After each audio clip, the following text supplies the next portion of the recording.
Class 9-এর এক মেয়েকে পড়াতে হবে। মেয়ের বাবা ইতালি থাকে, তাই বেতন নিয়ে কোনো চিন্তা নেই, বাড়িয়েই দিবে। কিন্তু শর্ত হলো সপ্তাহে 2 দিন পড়াতে যেতে হবে রাত ঠিক 11টা থেকে 2টা। এমন শর্ত শুনে আমি সাথে সাথে না বলে দিই, কারণ রাত 11টা থেকে পড়াতে যাওয়া আমার পক্ষে সম্ভব না। সকালে আমার ক্লাস শুরু হয় 10টা বাজে। ঘুমাবো কখন এই টাইমে পড়াতে গেলে? কিন্তু তারপর আবির যা বলল তাতে আমার ঘুম হারাম হয়ে গেল। ও বলল 15,000 টাকা বেতন দেবে। এবার ভেবে দেখ, তখন আমার কাছে 15,000 টাকা 15 লক্ষ টাকার সমান। আমি খুশিতে গদগদ হয়ে হ্যাঁ বলে দিলাম। আবির আমাকে ঠিকানা টেক্সট করে দিল আর বলল শুধুমাত্র শনিবার এবং বুধবার রাতে যেতে হবে। আমার কাছে বিষয়টা কেমন জানি অদ্ভুত লাগলো, কিন্তু টাকার নেশায় কিছুই মাথায় নিলাম না। 2 দিন পর শনিবার আমি রওনা দিলাম আবিরের দেওয়ার ঠিকানা অনুযায়ী। শহর থেকে অনেকটা বাইরে হিন্দুপাড়া নামে একটা গ্রাম আছে। সেখানে বেশিরভাগ বাসিন্দাই হিন্দু ধর্মের অনুসারী। আমি সেখানে গিয়ে একজনকে ঠিকানা দেখিয়ে বললাম, ভাই এ বাড়িটা কোন দিকে বলতে পারেন? সে আমার দিকে কিভাবে যেন তাকিয়ে থাকলো কিছুক্ষণ, তারপর বলল, সামনে গিয়ে একটা পুরনো বিল্ডিং পাবেন, ওইটাই আপনার ঠিকানা। আমি সামনে হাঁটা শুরু করলাম। একবার পেছনে তাকিয়ে দেখলাম লোকটা এখনও সেই অদ্ভুত ভঙ্গিতে আমার দিকে তাকিয়ে আছে। কেমন যেন একটু লাগছে আমার ভেতরে, মনটা সায় দিচ্ছে না যেতে, কিন্তু 15,000 টাকার কথা মনে পড়তেই আবার মন বদলে যায়। না, গিয়ে দেখি। একটা পুরনো বিল্ডিংয়ের সামনে এসে দাঁড়ালাম। হ্যাঁ, এইটাই সেই ঠিকানা। 11টা বাজতে আর 1 মিনিট বাকি। আমি গিয়ে দরজায় নক করার সাথে সাথেই দরজা খুলে গেল। মনে হচ্ছে কেউ যেন আমার জন্য দরজার কাছেই দাঁড়িয়েছিল। দরজা ধাক্কা দিতেই খুলে গেল ক্যাত শব্দ করে, কিন্তু সেখানে কেউ ছিল না। তাহলে দরজা খুলল কে? আমি কখনো ভূত প্রেত এসবে ভয় পেতাম না, অনেক দেখেছি জীবনের সব। একটা কথা বুঝে গিয়েছিলাম, সেটা হলো তাদেরকে ভয় পেলেই তারা মাথায় চড়ে বসে। তাই নিজেকে খুব শান্ত রেখে বাসায় প্রবেশ করলাম। বাসার ভেতরটা কেমন যেন অন্যরকম দেখতে। প্রতিটা দেয়ালে আরবিতে কিছু লেখালেখি করা, অদ্ভুত অদ্ভুত ছোট পোকামাকড়ের চিত্র আঁকা। সবচেয়ে বড় কথা, বাসার ভেতরটা একদম নিস্তব্ধতায় ঘেরা। কোনো একটা ছোট শব্দ কানে আসছে না। একজন মধ্যবয়স্ক মহিলা একটা রুম থেকে হাসি মুখেই বেরিয়ে এলেন। আমাকে বলল, তুমি নিশ্চয়ই গালিব, আবির তোমাকে পাঠিয়েছে। আমিও একগাল হেসে দিয়ে বললাম, জি আন্টি। তারপর আন্টি একটা রুম দেখিয়ে দিয়ে বলল, ওই রুমে যাও, রিশফা ওখানে আছে। দেখো বাবা, ভালো মতো পড়াতে হবে, ও অনেক ফাঁকিবাজ। ও, তার মানে আমার ছাত্রীর নাম রিশফা? আমি বললাম, সেটা নিয়ে আপনি চিন্তা করবেন না আন্টি, আমি রিশফাকে ব্রিলিয়ান্ট স্টুডেন্ট বানিয়ে দেব। এই বলে রুমে গেলাম। দেখলাম রিশফা এক মনে খাতায় কি যেন অঙ্কন করছে। আমি গিয়ে হালকা কাশি দিতেই সে উঠে সালাম দিল। আমি সালামের উত্তর দিয়ে বসলাম। খাতার দিকে লক্ষ্য করে দেখলাম সে অদ্ভুত একটা প্রাণীর ছবি আঁকছিল। এমন প্রাণী বাস্তবে নেই, শুধু কল্পনাতে আঁকা সম্ভব। তারপর আমি তাকে উদ্দেশ্য করে বললাম, আজ থেকে আমি তোমাকে পড়াবো, মন দিয়ে পড়াশোনা করতে হবে। সে কথা ঘুরে বলল, স্যার আপনার প্রিয় খাবার কি? আমি একটু অবাক হলাম, তবু নিজেকে সামলে নিয়ে বললাম, আমার প্রিয় খাবার বিরিয়ানি। আমি জিজ্ঞাসা না করলেও সে অদ্ভুত একটা হাসিতে বলল, বিরিয়ানি কোনো খাবার হলো? আমার তো প্রিয় তাজা রক্ত আর মানুষের মস্তক। একটু ঘাবড়ে গিয়ে বললাম, এসব কী ধরনের আর কি? আমি তোমার স্যার, পড়াশোনা বাদে কোনো ফালতু কথা হবে না আজ থেকে। সে একটু মন খারাপ করেই পড়ায় মনোযোগ দিল। বারবার আমার মনে হচ্ছিল কেউ যেন উকি দিয়ে আবার চলে যাচ্ছে। হতে পারে আন্টি তার মেয়েকে ঠিকঠাক মতো পড়াচ্ছে কিনা সেটা দেখছে হয়তো। আমার চোখ খুব জ্বলতে লাগলো হঠাৎ করে। মনে হচ্ছে যেন চোখে কেউ মরিচ ডলে দিয়েছে। আমি রিশফাকে পড়া দেখিয়ে বললাম, ওয়াশরুমটা কোন দিকে তোমাদের? সে হাতের ইশারায় দেখিয়ে দিল। আমি তাড়াতাড়ি ওয়াশরুমে গিয়ে চোখে পানি দিলাম। তারপর আয়নায় তাকিয়ে দেখলাম চোখ লাল হয়ে আছে। ভালোভাবে চোখ মুখে পানি দিলাম, এখন একটু ভালো লাগছে। ওয়াশরুম থেকে বের হতে যাব, হঠাৎ খেয়াল করলাম আমি তো চলে যাচ্ছি, কিন্তু আয়নার ভিতরে আমার প্রতিবিম্বটা এখনও ঠায় দাঁড়িয়ে। আমি চোখ ডলা দিয়ে আবার তাকালাম আয়নার দিকে। এবার সেখানে কেউ নেই, এমনকি আমার কোনো প্রতিবিম্ব সেখানে নেই। এটা কেমন আয়না? যেহেতু আমি এসবে ভয় পাই না খুব একটা, তাই ভাবলাম এখানে কেউ তো আছে যে আমাকে ভয় দেখানোর চেষ্টা করছে। তাই আমি আস্তে করে বললাম, এই ছোট্ট ওয়াশরুমে কি ভয় দেখাস আমাকে? সাহস থাকলে বাইরে দেখা। এই বলে চলে আসলাম। রিশফা বলল, স্যার তাকে দেখেছেন? আমি হকচকে উঠলাম, মানে কাকে দেখব? রিশফা কিছু না বলে তার আকাশে প্রাণীটার দিকে তাকালো। কেমন যেন অদ্ভুত লাগছে তার আচরণ। সেদিনের মতন পড়ানো শেষ করে বের হলাম বাসা থেকে। বাসার ভেতরে তাপমাত্রা আর বাইরের তাপমাত্রার অনেক পার্থক্য। বাসার ভেতরটা যেন অন্য একটা জগৎ। রাত তখন 2টা। আমি হিন্দু পাড়ার চিকন গলি দিয়ে হাঁটছি। তখন কোনো গাড়ি পাবো না জানি, তাই হেঁটে হেঁটেই যেতে হবে। হঠাৎ দেখলাম একটা গাছের নিচে কেউ একজন দাঁড়িয়ে আছে। তার মুখটা তো বোঝা যাচ্ছে না, কিন্তু দেহটা বিশাল আকৃতির, যেমনটা রেসলারদের হয়। আমি বুঝে গেলাম এটা অন্য কিছু, তাই তাকে পাশ কাটিয়ে যাওয়ার সময় বললাম, আর মানুষ পাইলি না ভয় দেখানোর জন্য? ওপাশ থেকে আওয়াজ এলো, তোকে তো ওই ওয়াশরুমে মেরে ফেলতাম, কিন্তু তুই সাহসের কথা বলেছিস, তাই এখানে তোর জন্য অপেক্ষা করছিলাম আমার সাহস দেখানোর জন্য। আমি তো এসে বললাম, ভুল জায়গায় সাহস দেখাতে গিয়ে বিপদে পড়িস না ভাই, তোর মতো অনেক শয়তানকে সাইজ করেছি, এখন বিরক্ত না করে আমাকে আমার মতো যেতে দে। এবার সে গাছের নিচ থেকে বেরিয়ে এলো ধীরে ধীরে। তার মুখটা আমার কাছে উন্মুক্ত হলো। কোথায় যেন দেখেছি তাকে। হ্যাঁ, মনে পড়েছে, রিশফার আকাশে অদ্ভুত প্রাণীটার মতো একদম। তার দেহ মানুষের মতো হলেও চেহারা ভয়ঙ্কর পশুর মতো।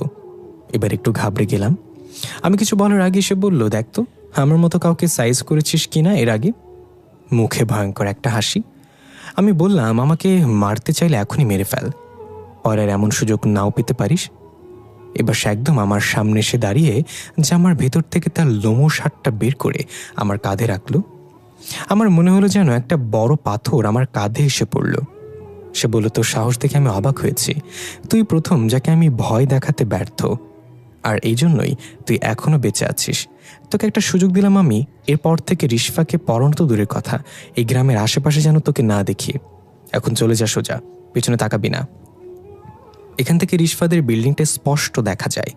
বিল্ডিংয়ের দিকে একবার তাকিয়ে দেখলাম রিশফাত ছাদে দাঁড়িয়ে আছে এবং এদিকেই তাকিয়ে আছে। চাঁদের আলোয় রিশফার এত দূর থেকেও রিশফার মুখটা স্পষ্ট দেখা যাচ্ছে। বুঝলাম কিছু একটা তো গড়বড় আছে। আমি আর কথা না বাড়িয়ে সোজা হাঁটা শুরু করলাম। আর পড়াতে আসবো কিনা জানি না, সেটা নিয়ে পরে ভাবা যাবে। এখন বেশি সাহস দেখাতে গেলে হয়তো আজকে বেঁচে ফেরা হবে না। খুব দ্রুত পা চালালাম। আপাতত এই জায়গাটা ত্যাগ করতে হবে। হঠাৎ পেছন থেকে শীষ বাজানোর শব্দ ভেসে আসলো। আমি পেছনে না তাকিয়ে আরও জোরে হাঁটা দিলাম। শীষ বাজানোর শব্দটা যেন আমার সাথে সাথে আসছে, এই বুঝে আমাকে খপ করে ধরে ফেলবে পেছন থেকে। সহ্য করতে না পেরে দ্রুত পেছনে তাকিয়ে বললাম, আরে ভাই, তুই তো চলে যেতে বললি, তাহলে আবার এসব করতেছিস কেন? দেখলাম একটু দূরে একজন দাঁড়িয়ে আছে আর আমাকে হাতের ইশারায় ডাকছে। কাছে গিয়ে খেয়াল করলাম এটা সেই লোকটা যার কাছে আমি ঠিকানা জিজ্ঞাসা করেছিলাম। এখনও সে অদ্ভুত ভঙ্গিতে আমার দিকে তাকিয়ে আছে। আমি একটু ধমকের স্বরে বললাম, ওই মিয়া, এইভাবে আমাকে ভয় দেখানোর মানে কি, আর এইভাবে কেন তাকিয়ে আছেন? তখনও খেয়াল করেছিলাম আপনার তাকিয়ে থাকা, সমস্যা কি? লোকটা কেমন একটা বৃদ্ধ কণ্ঠে বলল, আমি অবাক হচ্ছি, তুমি ওই বাসা থেকে জীবিত ফিরে এসেছ, এর আগে কেউ জীবিত ফেরেনি। মানে কি বলছেন? ওই বাসাটা যে একটু অদ্ভুত সেটা আমি বুঝে গিয়েছি, কিন্তু জীবিত ফেরা না ফেরা এগুলো কি ধরনের কথা? লোকটা উল্টো ঘুরে চলে যেতে লাগলো। যেতে যেতে বলল, রিশফা কোনো সাধারণ মেয়ে না, আজকে বেঁচে গেছ, পরের বার বাঁচতে নাও পারো, আর কখন এদিকে আসবে না। আমি তার চলে যাওয়ার দিকে তাকিয়ে ভাবতে লাগলাম, কে রিশফা, কি হচ্ছে এখানে, আবির এই ঠিকানা পেল কোথায়, সব জানতে হবে আমাকে। সেদিনের মতো বাসায় চলে আসলাম। সকাল 10টার দিকে ঘুম থেকে উঠে ফ্রেশ হয়ে আবিরকে কল দিলাম, কিন্তু বারবার ওর ফোনটা সুইচ অফ আসছে। তাই চিন্তা করলাম আজকে কলেজ যাব না, আবিরের বাসায় চলে গেলাম সোজা। গিয়ে জানতে পারলাম আবির নাকি আজ 3 দিন হলো বাসায় ফেরেনি, ফোনেও পাওয়া যাচ্ছে না ওকে। আবিরের পরিবারটা একটু এলোমেলো, ওর মা বাবার মাঝে সম্পর্ক ভালো না, সবসময় ঝগড়া লেগেই থাকে। তাই আবির যে 2 দিন ধরে ঘরে ফেরেনি সেটা নিয়ে তাদের তেমন মাথা ব্যথা নেই। কিন্তু আমার যে আবিরকে লাগবেই, রিশফার সম্পর্কে জানতে হলে আবিরের কাছ থেকে আগে জানতে হবে ওই ঠিকানা সে কোথায় পেল। সব ফ্রেন্ডের বাসায় খবর নিলাম, কিন্তু কেউ আবিরের কোনো খোঁজ জানে না। তবে এক ফ্রেন্ড বলল 3 দিন আগে আবিরের সাথে তার কথা হয়েছিল। কথায় কথায় আবির জানায় অনেক বড় লোকের একটা মেয়ের টিউশন পেয়েছে সে, মাসে 15,000 টাকা বেতন, তাই বাবার কাছ থেকে আর ভিক্ষা চাওয়া লাগবে না হাত খরচের জন্য। আমি অনেকটা শকড হয়ে গেলাম এটা শুনে। তার মানে আবির আমার আগে রিশফার টিউশনিটা পেয়েছিল, তাহলে সে আমাকে দিয়ে দিল কেন? সবকিছু মাথার উপর দিয়ে যাচ্ছে। আবিরকে না পেলে এসব প্রশ্নের উত্তর পাবো না। সেদিন বাসে ফিরতে একটু রাত হয়ে গেল। আমাদের বাসায় যেতে হলে একটা বাঁশের ঝাড় পেরোতে হয়। যখন আমি বাঁশের ঝাড়টা অতিক্রম করলাম তখনই পকেটে থাকা ফোনটা বেজে উঠল। ফোনটা বের করে দেখলাম আবির কল দিয়েছে। তাড়াতাড়ি করে কলটা রিসিভ করে বললাম, কিরে শালা, তুই কই? আজকে তোকে সারাদিন খুঁজতে খুঁজতে স্যান্ডেলের তলা ক্ষয় করে ফেলেছি। ওপাশ থেকে আবির বলল, পেছনে তাকা একবার। আমি সাথে সাথে পেছনে তাকিয়ে দেখলাম আবির বাঁশঝাড়ের কাছে মূর্তির মতো দাঁড়িয়ে আছে। আমি দৌড়ে গেলাম। আবিরের হাতের ইশারায় আমাকে ওর সামনে যেতে বাধা দিল। আমি থেমে গিয়ে খেয়াল করলাম ওর মাথাটা দেখা যাচ্ছে না, ঠিক যেমন গতকাল রাতে প্রথমে ওই প্রাণীটার মাথা দেখা যাচ্ছিল না। আমি বললাম, আবির তুই ঠিক আছিস? কই ছিলি এই 3 দিন? আবির বলল, তুই আমাকে দেখোস নাই গতকাল? আমি তো তোকে আয়নাতে দেখলাম। আমি এখন থেকে ওই আয়নার ভেতরেই থাকবো রে, বাইরের দুনিয়া আমার কাছে ভালো লাগে না। এসব কি বলতেছিস তুই? পাগল টাগল হয়ে গেলে নাকি? আর তোর মুখ দেখাচ্ছিস না কেন? নতুন বউ নাকি তুই? আবির হেসে দিয়ে বলল, তুই সহ্য করতে পারবি না, আমার এখন যেতে হবে। তোকে যা বলার জন্য আসলাম সেটা হলো, রিশফার ব্যাপারে বেশি কৌতূহল দেখাস না, সেটা তোর জন্য ভালো হবে। এই বলে আবির চলে যাচ্ছে। আমি চেষ্টা করলাম আবিরের পেছনে যাওয়ার, কিন্তু আমার পা যেন নড়ছে না। আবিরকে অনেকবার ডাকলাম কিন্তু সে শুনল না। অন্ধকারে মিলিয়ে গেল। এবার আমার পা স্বাভাবিক হলো। আমি তাড়াতাড়ি করে ঘরে চলে এলাম। ভাবতে লাগলাম, এটা কি সত্যি আবির ছিল নাকি আবিরের রূপে অন্য কেউ ছিল?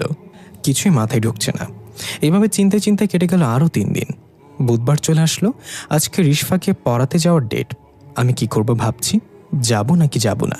আমি মন স্থির করতে পারছি না। অবশেষে ঠিক করলাম আমি যাব আজ, যা হওয়ার হবে।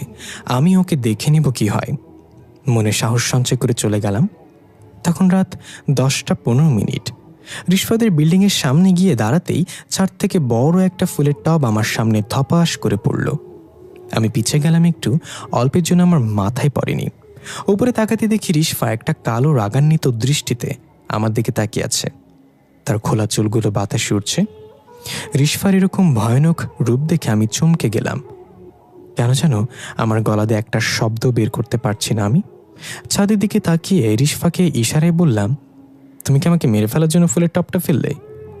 রিশফা কর্কশ গলায় বলল, তোকে না আসতে না করেছিল সে? তাহলে কেন আসলি তুই? তোর নিজের জন্য মায়া হয় না? ঘড়ির দিকে তাকিয়ে দেখলাম ঠিক 11টা বাজে। রিশফার কথা শুনে কানের উপর 2টো থাপ্পড় মেরে মাথা ঝাঁকি দিলাম, যেন তার কথা আমি ঝেড়ে ফেলে দিলাম মাথা থেকে। এবার তার রিয়াক্ট দেখার জন্য উপরে তাকালাম, কিন্তু তখন সেখানে রিশফা ছিল না। আমি আর দেরি না করে সোজা গিয়ে কলিং বেল দিলাম বাসার। সেদিনের মতো আজকেও দরজা খুলে গেল। আমি ধীরে ধীরে প্রবেশ করলাম। কারো কোনো সারা শব্দ নেই। আমি ডাকলাম, আন্টি, আন্টি বাসায় আছেন? কোনো উত্তর নেই। সত্যি বলতে রহস্য জানার কৌতূহল আমাকে ভয় পেতে দিচ্ছে না। আমি দেখতে চাই এখানে কি হচ্ছে। তার জন্য যদি মরতে হয় তাও মেনে নেব। তারপর আস্তে আস্তে রিশফার পড়ার ঘরে প্রবেশ করলাম। দেখলাম ঠিক ওই দিনের মতোই রিশফা মনোযোগ দিয়ে খাতায় কি যেন আঁকছে। আমি ডাক দিলাম, রিশফা। রিশফা চমকে উঠে সালাম দিয়ে বলল, স্যার আজকে আপনি 3 মিনিট দেরি করে এসেছেন। যার সময়ের মূল্য দেয় না তাদেরকে আমি পছন্দ করি না। নিজের ছাত্রীর মুখে এমন কথা শুনে হতভম্ব হয়ে ঘড়ির দিকে তাকিয়ে দেখি 11টা 3 বাজে। আমি বললাম, তোমার জন্যই তো দেরি হলো। আমার মাথায় ফুলের টপটা ফেলে আমাকে মারতে চেয়েছিলে কেন? রিশফা খুব সাবলীলভাবেই জবাব দিল, আমি আপনাকে মারতে চাইব কেন? আমার তো জীবিত মানুষ পছন্দ। এটা শুনে আমি হেসে উড়িয়ে দেওয়ার ভান করলাম, যেন আমি এটা ইয়ার্কি হিসেবে নিয়েছি। কিন্তু আমার মনে তখন অন্য কিছু চলছে। আমি জানি রিশফা মজা করছে না, কিন্তু আমাকে শান্ত থাকতে হবে। আমার ভয়টা প্রকাশ পেয়ে গেলে হয়তো এখান থেকে আর ফিরে যাওয়া হবে না আমার। তাহলে রিশফা কি মানুষ না? দেখতে তো একদম মানুষের মতোই স্বাভাবিক, শুধু ওর চোখগুলো একটু অদ্ভুত। নীল রঙের চোখ আগে কখনো দেখিনি। এমন একটা মায়া কাজ করে ওর চোখে। রিশফা বলল, স্যার আপনি একটা সাইকো, কারণ আমি তো ভেবেছিলাম আপনি আর আসবেন না। মানুষ হিসেবে যতটুকু সাহস থাকা দরকার ততটুকু সাহস থাকা ভালো। লিমিটের বাইরে সাহস দেখাতে গিয়ে অনেক মানুষই তার প্রাণ হারিয়েছে। রিশফার এসব রহস্যময় কথা শুনে ভেতরটা নড়াচড়া দিলেও ওকে বুঝতে না দিয়ে বললাম, তোমার এসব আধ্যাত্মিক কথাবার্তা বাদ দিয়ে পড়ায় মনোযোগ দাও। পরীক্ষা যদি ফেল করো তাহলে তোমার মা আমার বেতন মেরে দিবে। আচ্ছা, আজকে তোমার মাকে দেখলাম না বাসায়? আন্টি কি আজকে বাসায় নেই? রিশফা বইয়ের দিকে তাকিয়ে বলল, মা তো ছাদে গিয়েছে চাঁদ দেখার জন্য। আজকে চাঁদটা পরিপূর্ণ রূপ নিয়েছে। কি অদ্ভুত কথা বলে এই মেয়েটা। আমি বললাম, রিশফা আমার অনেক তৃষ্ণা পেয়েছে, 1 গ্লাস পানি এনে দিবে? সাথে সাথে রিশফা চেয়ার থেকে উঠে পানি আনতে চলে গেল। এই প্রথম রিশফাকে হাঁটতে দেখলাম। তার পায়ের দিকে তাকালাম, না, পা তো ঠিকই আছে। শুনেছি ভূত প্রেতের পা উল্টো থাকে, কিন্তু রিশফার হাঁটার ভঙ্গি একদম আলাদা, যেন কোনো রোবট হেঁটে যাচ্ছে। আমি বসে বসে ভাবছি কি করব এখন। এখানে কোনো কিছুই স্বাভাবিক না, কিছু একটা হচ্ছে এখানে। রিশফার মা এত রাতে ছাদে গিয়েছে চাঁদ দেখতে। ব্যাপারটা কেমন অদ্ভুত। আর রিশফার এসব রহস্যময় কথা আমাকে নাড়িয়ে দিচ্ছে বারবার। এর মাঝে রিশফা আসলে এক গ্লাস পানি হাতে। আমাকে পানি দিয়ে আবার সে বসে বইয়ের দিকে মনোযোগ দিল। আমি পানিটা মুখে নিয়ে কিছুক্ষণ চোখ বড় করে তাকিয়ে থাকলাম। পানি যে এত স্বাদ হতে পারে তা কখনো ভাবিনি। অদ্ভুত একটা মিষ্টি ঘ্রাণ আসছে পানি থেকে। পুরোটা খেয়ে নিলাম, তারপর গ্লাসটা টেবিলে রেখে হাত দিয়ে মুখটা মুছে নিলাম। রিশফা, পানিটা খুব মজার ছিল। এই ধরনের পানি আমি কখনো খাইনি এর আগে। এই বলে হঠাৎ নিজের হাতের দিকে চোখ গেল আমার। হাতে রক্ত লেগে আছে। হাতটা জামাই মুছে আবার মুখে হাত দিলাম। এবার আমি ঘাবড়ে গেলাম, রক্তটা আমার মুখ থেকে লেগেছে। তাহলে কি রিশফা আমাকে পানির বদলে রক্ত খাইয়েছে? রিশফার দিকে তাকিয়ে দেখলাম সে তার আঁকা সেই ছবিটায় এলোমেলোভাবে কলম চালাচ্ছে। প্রাণীটার মুখটা ঝলসে দিচ্ছে কলম দিয়ে। মুখের ভিতর কেমন যেন লাগছে এখন। রক্ত খেয়েছে ভাবতেই পেটের ভিতরে সবকিছু উল্টে বেরিয়ে আসতে চাইছে। এবার আর সাহস দেখানোর সাহস করলাম না। উঠে দৌড় দিলাম দরজার দিকে, কিন্তু দরজাটা বাইরে থেকে বন্ধ।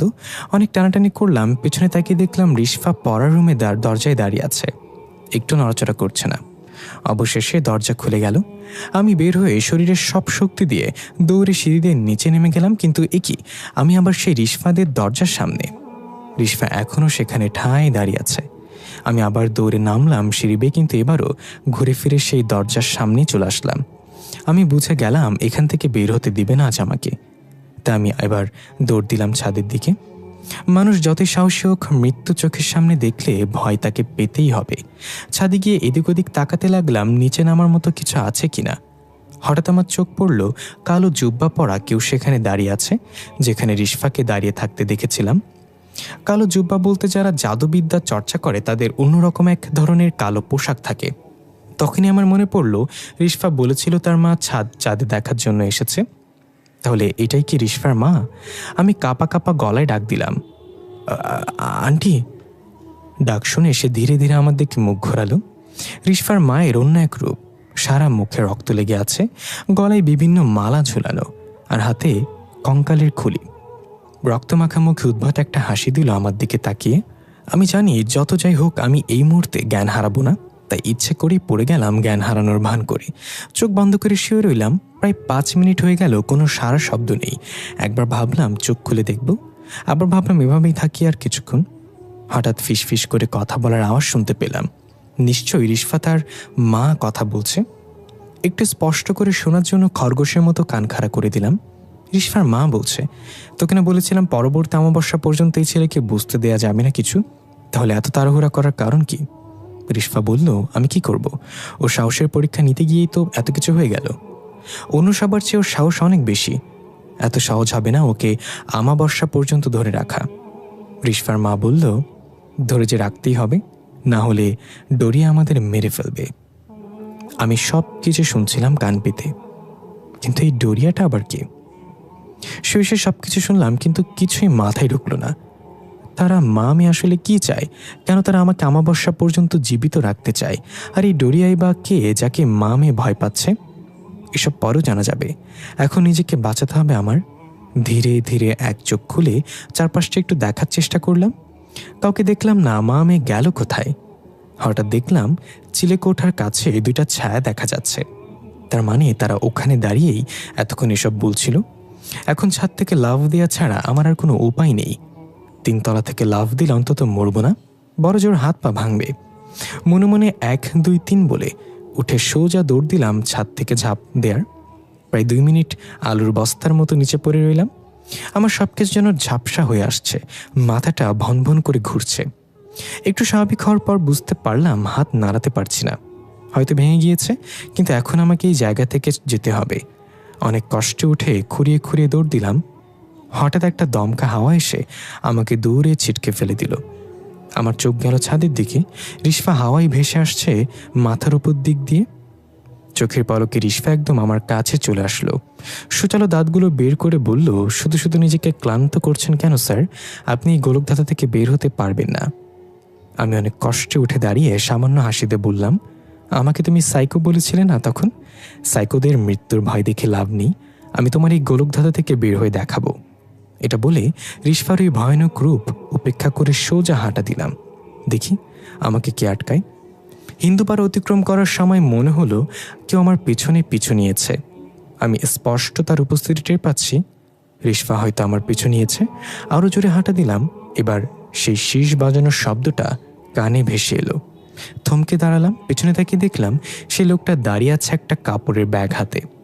আমি বললাম, এখন আপনার সাথে বকবক করার সময় নেই, কোনো রকম জান নিয়ে ফিরে এসেছি, আমাকে হাসপাতালে যেতে হবে, হাত ভেঙে ফেলেছি। এই বলে উল্টো ঘুরে চলে আসতে যাচ্ছিলাম, তখনই সে আমাকে উদ্দেশ্য করে বলল, রহস্য না জেনে চলে যাচ্ছিস? চাইলে কি তুই চলে যেতে পারবি? আমি দাঁড়ালাম তার কথা শুনে। তারপর তাকে জিজ্ঞাসা করলাম, আপনি কি জানেন এই রহস্য? কি হচ্ছে এই বাড়িতে? কে এই রিশফা? লোকটা রাস্তার পাশে গিয়ে একটা গাছের গোড়ায় বসলো। আমাকেও সেখানে বসতে বলল। আমি গিয়ে তার পাশে বসলাম। আমার যেন মনে হলো আমি কোনো বরফ খণ্ডের পাশে বসেছি। তার শরীর থেকে প্রচুর ঠান্ডা হাওয়া বের হচ্ছে। হঠাৎ সে তার ঠান্ডা হাত দিয়ে আমার ভাঙা হাতটা ধরে মুচড়ে দিল। আমি চিৎকার করে উঠলাম, কিন্তু অনুভব করলাম এখন হাতে কোনো ব্যথা নেই। নাড়িয়ে চাড়িয়ে ভালোভাবে দেখলাম আমার হাত একদম ভালো। আমি বললাম, এটা কিভাবে করলেন? আপনি আসলে কে? সে আমার কথা এড়িয়ে গিয়ে বলতে শুরু করলো, রিশফা ছিল খুব সাধারণ একটা মেয়ে, খুব চঞ্চল প্রকৃতির, হাসি খুশি থাকতো সবসময়। প্রতিদিন এদিক দিয়ে স্কুলে যেত এবং স্কুল থেকে সোজা বাসায় চলে আসতো। কোনো রকম বাজে আড্ডায় নিজেকে জড়াতো না। কিন্তু হঠাৎ করেই একদিন রিশফা নিখোঁজ হয়ে যায়। সবাই তাকে পাগলের মতো খুঁজলো, কোথাও রিশফাকে খুঁজে পাওয়া গেল না। রিশফার মা থানায় জিডি করলো। রিশফার বাবাও ইতালি থেকে চলে আসলো মেয়ের নিখোঁজের সংবাদ শুনে। এটুকু বলে তিনি থামলেন। আমি আগ্রহ নিয়ে জিজ্ঞাসা করলাম, তারপর কি হলো? রিশফাকে কিভাবে খুঁজে পাওয়া গেল? তিনি আবার বলতে লাগলেন, 2টা দিন কেটে গেল, কিন্তু কেউ রিশফার খোঁজ দিতে পারল না। রিশফা নিখোঁজ হয় শনিবার বিকাল স্কুল থেকে ফেরার সময়। অবশেষে বুধবার রাত 11টা বাজে রিশফাকে খুঁজে পাওয়া গেল তাদের বিল্ডিংয়েরই পিছনে। কোথায় ছিল রিশফা এই কয়দিনে? তারপর কি তাকে জিজ্ঞাসা করা হয়নি? লোকটা একটা অদ্ভুত হাসি দিয়ে বলল, মৃত মানুষকে জিজ্ঞাসা করে কি উত্তর পাওয়া যাবে? আমি অনেকটা অবাক হয়ে জিজ্ঞাসা করলাম, মৃত মানুষ মানে? সেদিনকে রিশফার লাশ পাওয়া গিয়েছিল? হ্যাঁ, হাত পা মুখ বাঁধা অবস্থায় বিল্ডিংয়ের পেছনে নালার মাঝে রিশফার লাশ ভেসে উঠেছিল। পুলিশ এসে লাশ নিয়ে গেল পোস্টমর্টম করার জন্য। রিশফার বাবা আদরের মেয়েকে হারিয়ে পাগলের মতো হাওমাও করে কাঁদছিল। রিশফার বাবার কান্না দেখে সেদিন কেউ তার চোখের পানি আটকে রাখতে পারেনি। এত সুন্দর একটা ফুটফুটে মেয়ের এমন রহস্যময় মৃত্যু কেউ মেনে নিতে পারছিল না। কিন্তু রিশফার মা একটুও কাঁদেনি সেদিন। সবাই ভেবেছিল মেয়ের শোকে পাথর হয়ে গিয়েছে। রিশফাকে এনে দাফন কাফন করা হলো। প্রায় অনেকদিন তদন্ত চলল, কিন্তু পুলিশ রিশফার মারা যাওয়ার কোনো ক্লু খুঁজে পেল না। এদিকে একদিন হঠাৎ মেয়ের চিন্তায় রিশফার বাবা স্ট্রোকে মারা গেলেন। রিশফাদের পরিবারটা একদম এলোমেলো হয়ে গেল। স্বামী ও মেয়ে হারানোয় রিশফার মা দিন দিন কেমন যেন হয়ে গেল। হঠাৎ রিশফার মাও একদিন উধাও হয়ে গেল গ্রাম থেকে। প্রতিবেশীরা অনেক খুঁজেও তাকে আর পায়নি। তারপর কেটে গেল 4 মাস। হঠাৎ একদিন রিশফার মা গ্রামে ফিরে এলো। সবাই তাকে দেখে অনেক খুশি হলো। জিজ্ঞাসা করলে এতদিন কোথায় ছিল, কি করছিল? রিশফার মা কারোর কথার কোনো জবাব দিল না। সেই যে সে বাসায় প্রবেশ করেছে সেদিন থেকে আর কোনোদিন সে বাসার বাইরে বের হয়নি। প্রতিবেশীরা মাঝে মাঝে তাকে শুধু রাত্রেবেলা ছাদে দেখতে পেত। রিশফার যদি মারা গিয়ে থাকে তাহলে সে কে যে এখন রিশফার মায়ের সাথে আছে? আর রিশফার মা এতদিন কোথায় হারিয়ে গিয়েছিল?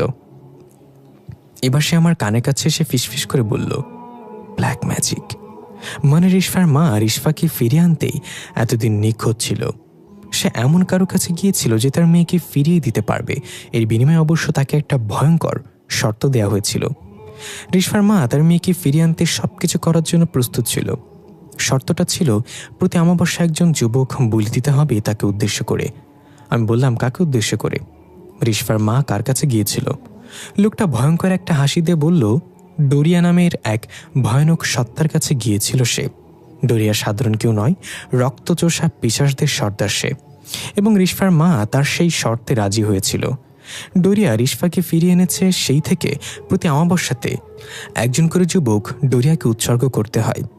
এই অমাবস্যায় তুই উৎসর্গ হইবি, আর এই জন্য এত আয়োজন। তুই যত চেষ্টা করিস না কেন মরতে তোকে হবেই।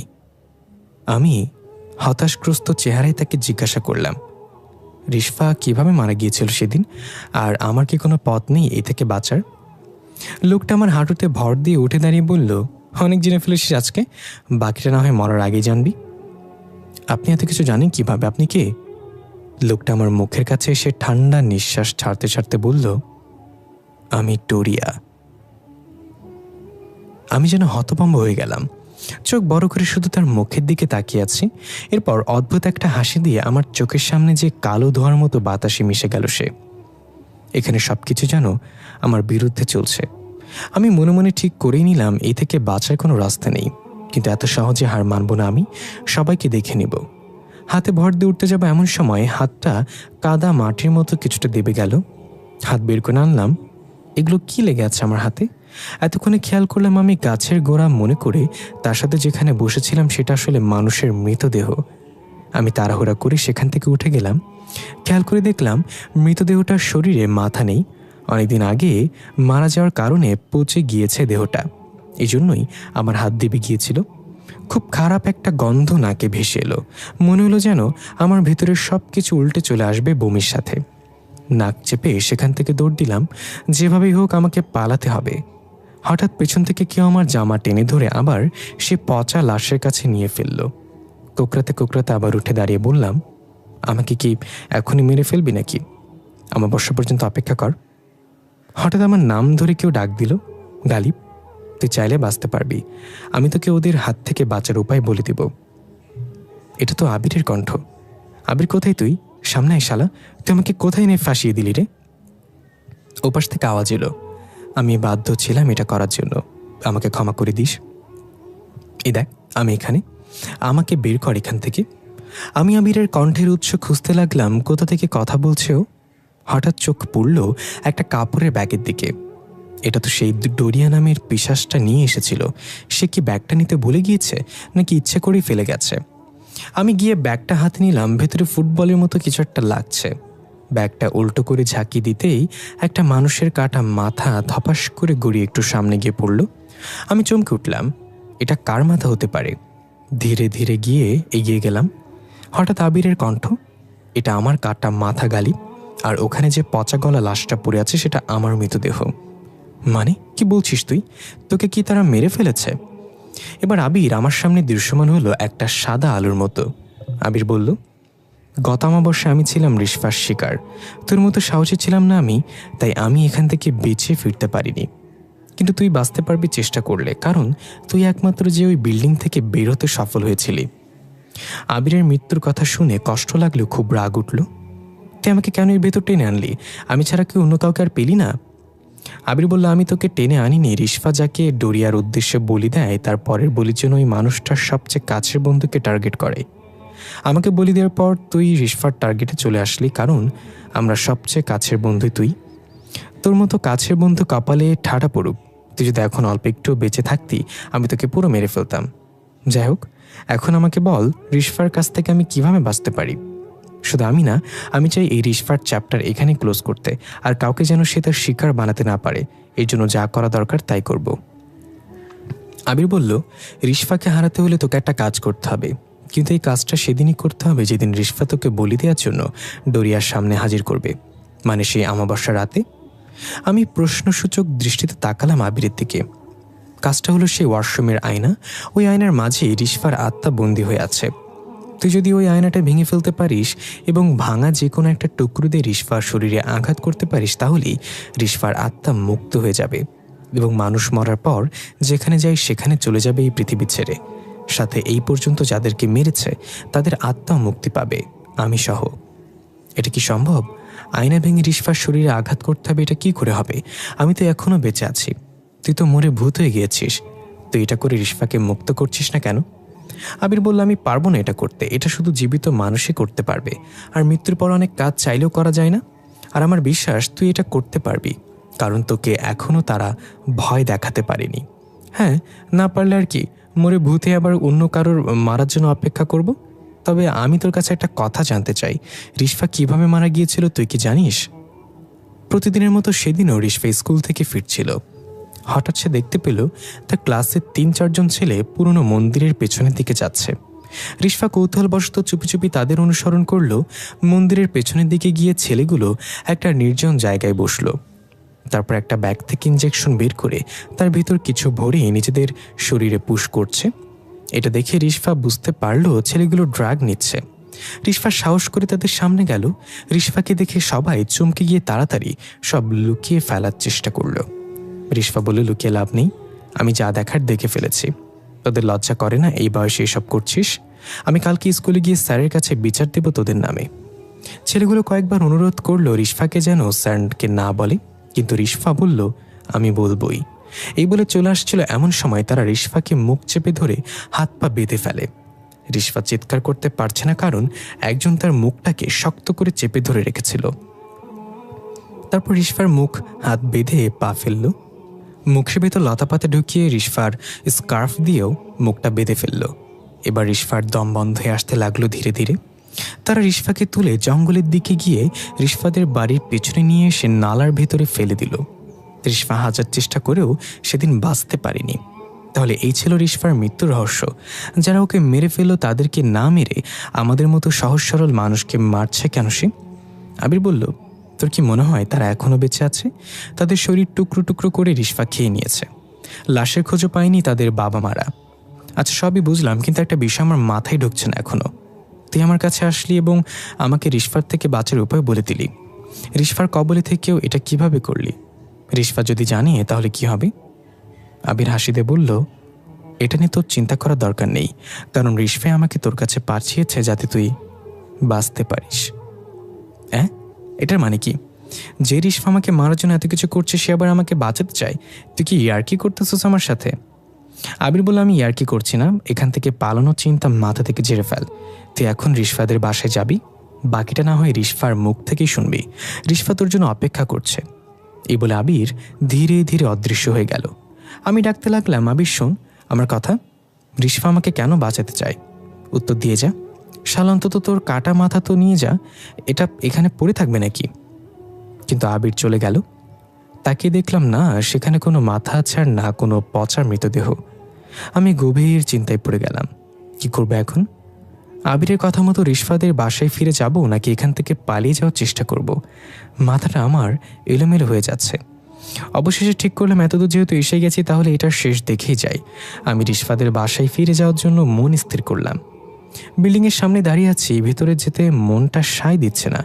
বারবার মনে হচ্ছে এটা হয়তো রিশফার কোনো ফাঁদ হতে পারে আমাকে বাসায় নেয়ার। আবার মনে হচ্ছে রিশফাকে একবার বিশ্বাস করেই দেখি। ভাবতে ভাবতে বাসায় ঢুকে পড়লাম। রিশফা কোনো জীবিত মানুষ না, এটা ভাবতেই মনের ভেতর মোচড় দিয়ে উঠল। এসে যেহেতু পড়েছি এখন আর ভয় পেয়ে লাভ কি? আগের চেয়ে অন্যরকম লাগছে বাসাটা। সিঁড়িতে উপরে ওঠার সময় হঠাৎ চিৎকার চেঁচামেচির শব্দ ভেসে আসলো। কেউ খুব কাকুতি মিনতি করে বলছে, ছেড়ে দাও আমাকে, আমার অনেক কষ্ট হচ্ছে, ছেড়ে দাও। আমি নিজের মনকে সান্ত্বনা দিলাম, এই সব তো স্বাভাবিক। আমি এখানে দাওয়াত খেতে আসিনি যে আমাকে ফুলের মালা দিয়ে বরণ করবে। মৃত মানুষের বাসায় এসেছি, নিজেকে যতটা পারি শান্ত রাখার চেষ্টা করছি। সোজা গিয়ে দরজায় কলিং বেল দিলাম। আজকে আর দরজা আপনা আপনি খুলছে না। কয়েকবার টোকা দিলাম কিন্তু কারোর কোনো সারা শব্দ নেই। একটু বিরক্ত হলাম। আবির বলল, রিশফা আমার জন্য অপেক্ষা করছে। তাহলে সে কোথায়? দরজা খুলছে না কেন? হঠাৎ উপর থেকে কারোর পায়ের শব্দ ভেসে আসলো।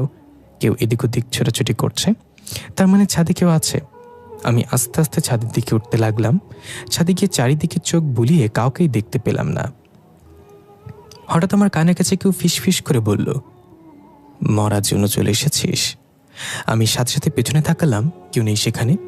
তাহলে কি রিশফা আমাকে ফাঁদে ফেললো? সামনে তাকাতে দেখলাম রিশফা খোলা চুলে নীল চোখ নিয়ে ঠিক আমার মুখের সামনে।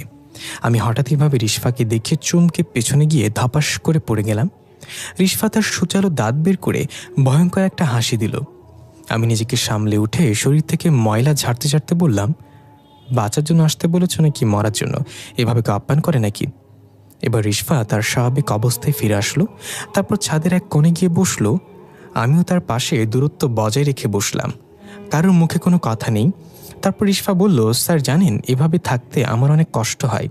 আমি তো মরে গিয়েছিলাম, কিন্তু আমার মা আমাকে ফিরিয়ে এনেছে। আমার প্রতি অতি ভালোবাসা আমার মাকে এই অন্ধকার পথে নিয়ে গিয়েছে। আমি মুক্তি চাই সব থেকে। আমি চাই না আমার দ্বারা আর কারোর মৃত্যু হোক। আমি যতদিন মুক্তি না পাবো ততদিন একজন করে মরতে থাকবেই। আমার আর কোনো পথ নেই, তাই মরার পর মানুষের আত্মা যেখানে চলে যায় আমি সেখানে যেতে চাই। তাহলে এতগুলো মানুষকে কেন মারলে? আমার বন্ধু আবিরকেও মেরে ফেললে? তাদের কারোর কাছে সাহায্য চাইতে? হয়তো অনেকে আগেই তুমি মুক্তি পেয়ে যেতে। রিশফা একটা মিষ্টি হাসি দিয়ে বলল, তারা কেউ আপনার মতো সাহসী ছিল না স্যার। আমি আপনার মতো একজনের অপেক্ষায় ছিলাম। আপনি প্রথম দিন যখন আয়নাতে ভয় দেখালাম আপনাকে, তখনই বুঝে গিয়েছিলাম আপনি এত সহজে ভয় পাবেন না। আর আমাকে মুক্ত করতে হলে সাহসের সাথে ডরিয়ার মোকাবেলা করতে হবে। আগের কেউ সেটা যোগ্য ছিল না।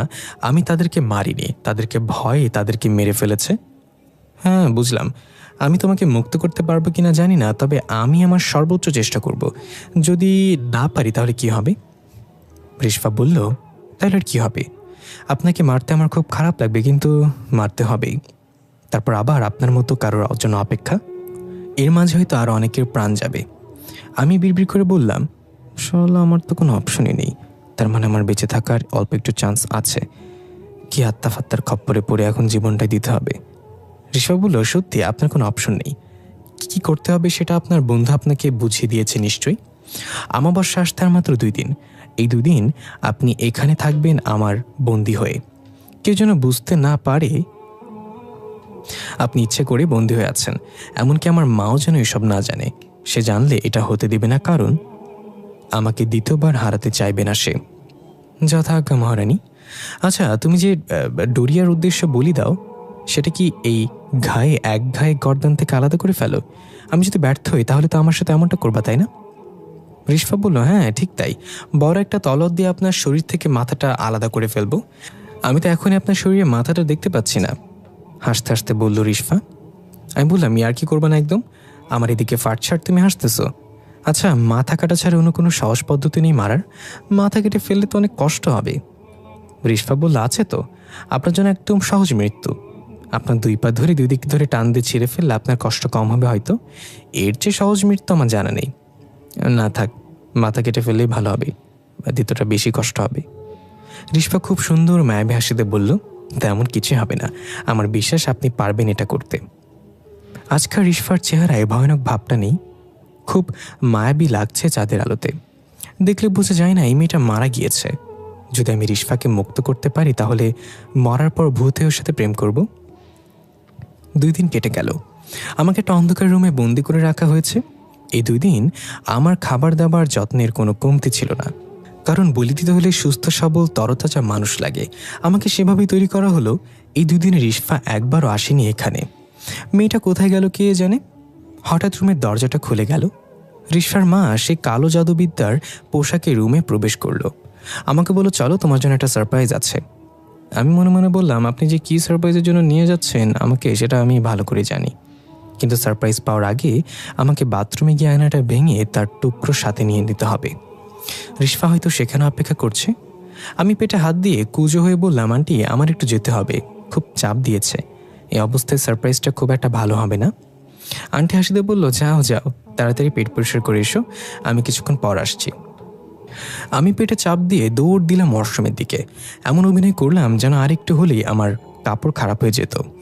নিজেকে নিয়ে খুব গর্ব করতে ইচ্ছে করছে। অভিনয়টা খুব ভালো পারি। ওয়াশরুমে ঢুকে দরজা বন্ধ করে আয়নার দিকে তাকাতেই বড় রকমের ধাক্কা খেলাম। সেখানে কোনো আয়না নেই। তবে আয়না গেল কোথায়? এখন আমি কি করব? আয়না ছাড়া রিশফাকে মুক্ত করব কিভাবে? মাথা চুলকাতে চুলকাতে ভাবতে লাগলাম, তাহলে কি ডোরি আমাদের প্ল্যান সম্পর্কে জেনে গিয়েছে? এই জন্যই আয়না সরিয়ে ফেলা হয়েছে। তার মানে রিশফা বিপদে আছে। এর মাঝেই দরজায় টোকা পড়ল। আমি দিশাহারা হয়ে দরজা খুলে দেখলাম আন্টি দাঁড়িয়ে আছে। আন্টি বলল, তোমার হাতে আর সময় নেই, চলো এখন দেরি হয়ে যাচ্ছে। আমি বাধ্য ছেলের মতো আন্টিকে অনুসরণ করলাম। মনটা কেমন অস্থির অস্থির লাগছে। রিশফা এখন কোথায় আছে তাহলে? এই 2 দিন আসলো না কেন আমার সাথে দেখা করতে? এখন দিন নাকি রাত সেটা বুঝতে পারছি না। বাইরে অন্ধকার নাকি আলো সেটাও দেখতে পাচ্ছি না। আন্টিকে জিজ্ঞাসা করলাম, এখন কয়টা বাজে? আন্টি গম্ভীর গলায় বলল, আমাদের সবার জন্য এখন রাত 2টা, আর তোমার জন্য জীবনের 12টা বেজে গেছে এখন। আমি বুঝতে পারলাম আন্টিও জানে আমি আর রিশফা অন্য কোনো প্ল্যান করছিলাম। আমি চুপ করে রইলাম। আন্টি আমাকে নিয়ে ছাদের সেই চিলেকোঠায় প্রবেশ করলো। অদ্ভুত একটা লাল রঙের আলোতে পুরো রুমটা সজ্জিত। ফ্লোরের মাঝ বরাবর একটা সার্কেল অঙ্কন করা। সার্কেলটা পুরো মোমবাতি দিয়ে ঘেরাও করা, আর একপাশে বড় রাজকীয় চেয়ার রাখা। আমি বুঝতে পারলাম এই চেয়ারেই ডোরিয়া বসবে এবং তার সামনে আমাকে বলি দেওয়া হবে। হঠাৎ বিকট একটা শব্দে পুরো রুমটা কেঁপে উঠল। মনে হলো যেন বিল্ডিংটা ধসে পড়ছে। আমি কানে হাত দিয়ে চোখ বন্ধ করে ঝুঁকে রইলাম। একটু পর স্বাভাবিক হলো সব। আমি চোখ খুলে দেখলাম সেই সজ্জিত রাজকীয় চেয়ারে একজন বিশাল আকৃতির দানব বসে আছে। আমি মনে মনে একটু ভয় পেলাম, কারণ এমন বিশাল আকৃতির মানুষ তো দূর কোনো জন্তু জানোয়ারও দেখিনি জীবনে। চোখ থেকে যেন আগুন বেরোচ্ছে। আন্টি তার সামনে হাঁটু গেড়ে বসে বিড়বিড় করে কি যেন পড়ে যাচ্ছে। এটা হয়তো ডোরিয়ার আসল রূপ। আমি এখনো বুঝতে পারছি না রিশফা কোথায়। তারই তো আমাকে বলি দেওয়ার কথা। হঠাৎ সে তার হাত উঠিয়ে 3বার চেয়ারে বাড়ি দিল।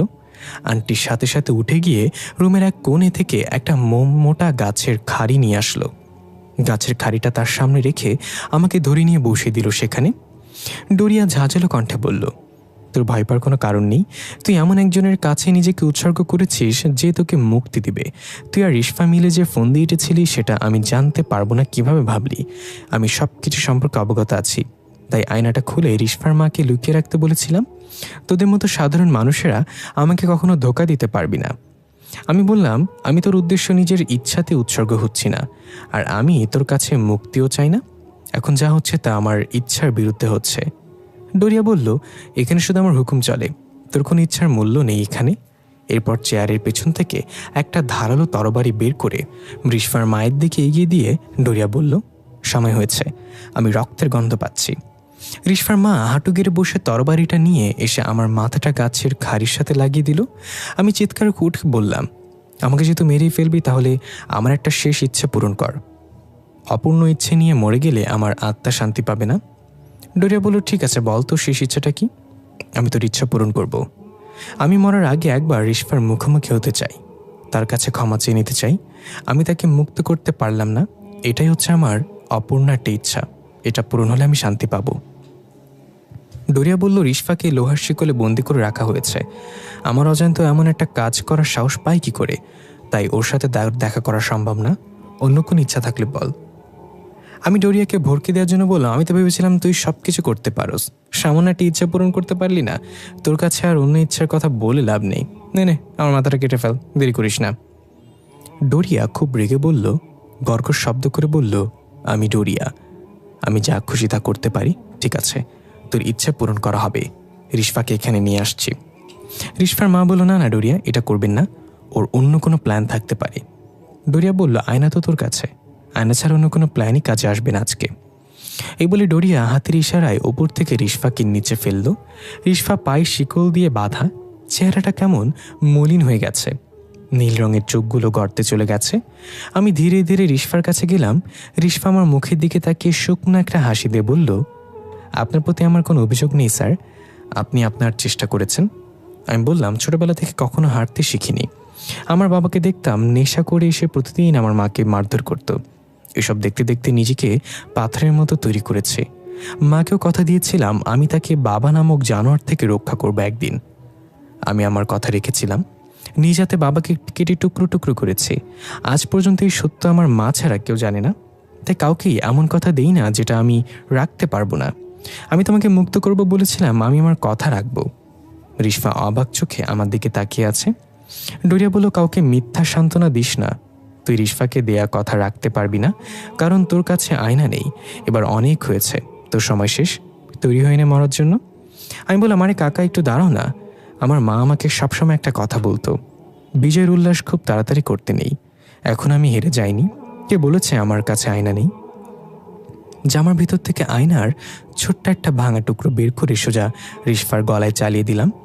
রিশফা আগুনের ফুলকির মতো হাসতে হাসতে হাওয়ায় মিলে যেতে লাগলো। ডোরিয়া গর্জন দিয়ে উঠে বলল, ওর কাছে আয়নার টুকরো গেল কিভাবে? তুই ওর সাথে জড়িত? এই বলে রিশফার মায়ের বুকে তরবারিটা বিঁধে দিল। আমি চলে গেলাম একটু আগে। ওয়াশরুমে ঢুকে দেখলাম সেখানে আয়না নেই। মাথায় হাত দিয়ে চুলকাতে চুলকাতে ভাবতে লাগলাম, এবার কি হবে? তাহলে কি আমি ব্যর্থ হব আজ?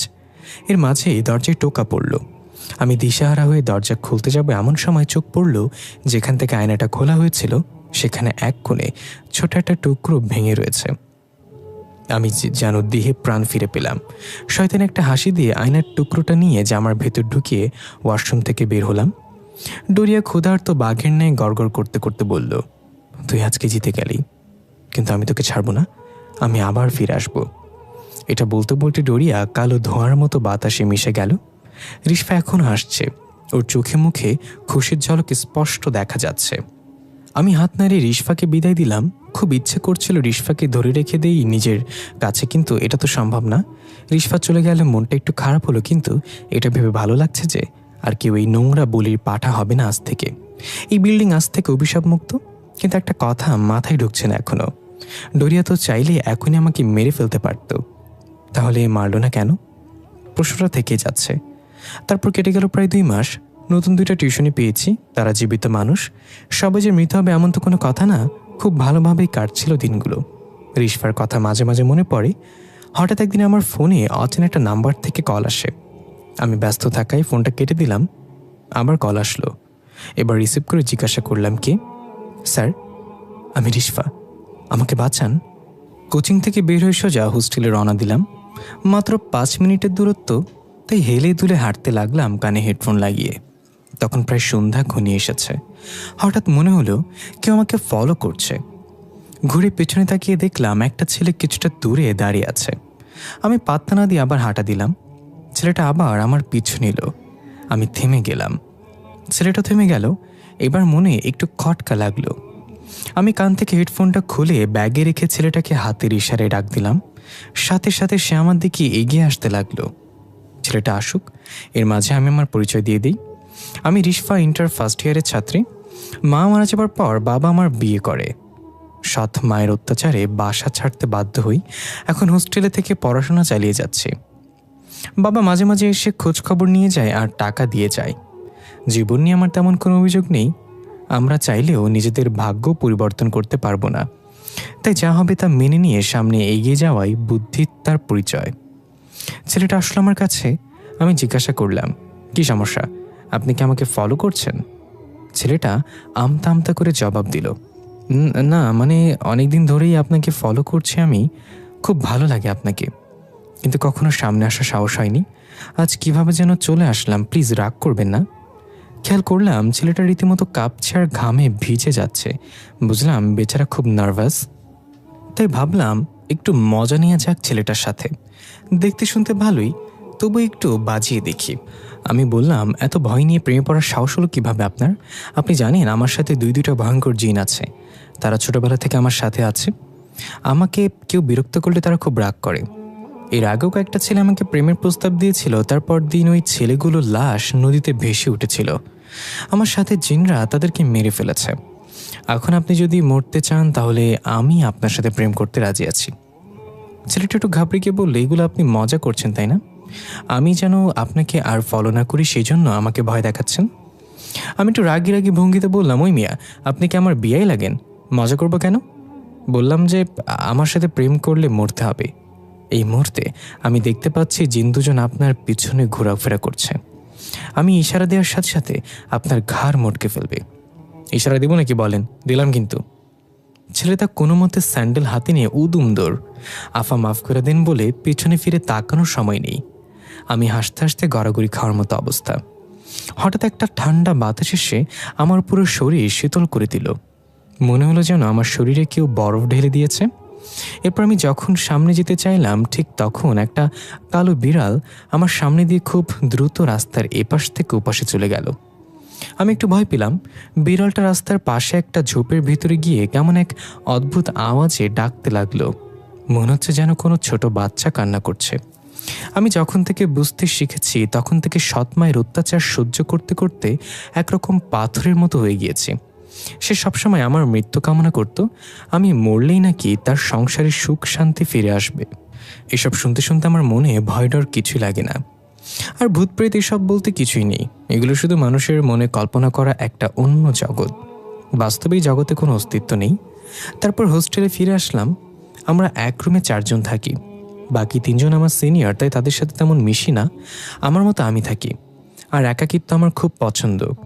একাকিত্ব যে আপন করে নিতে পেরেছে তার চেয়ে বড় সুখী মানুষ এই পৃথিবীতে আর কেউ নেই। রাতে খাওয়া দাওয়া করে বই নিয়ে বসলাম, কিন্তু আজকে ঘুম যেন আমার উপর ক্রাশ খেয়েছে। বসে থাকতে পারছি না, কখন যে বইয়ের উপর মাথা রেখে ঘুমিয়ে পড়েছি বলতে পারবো না।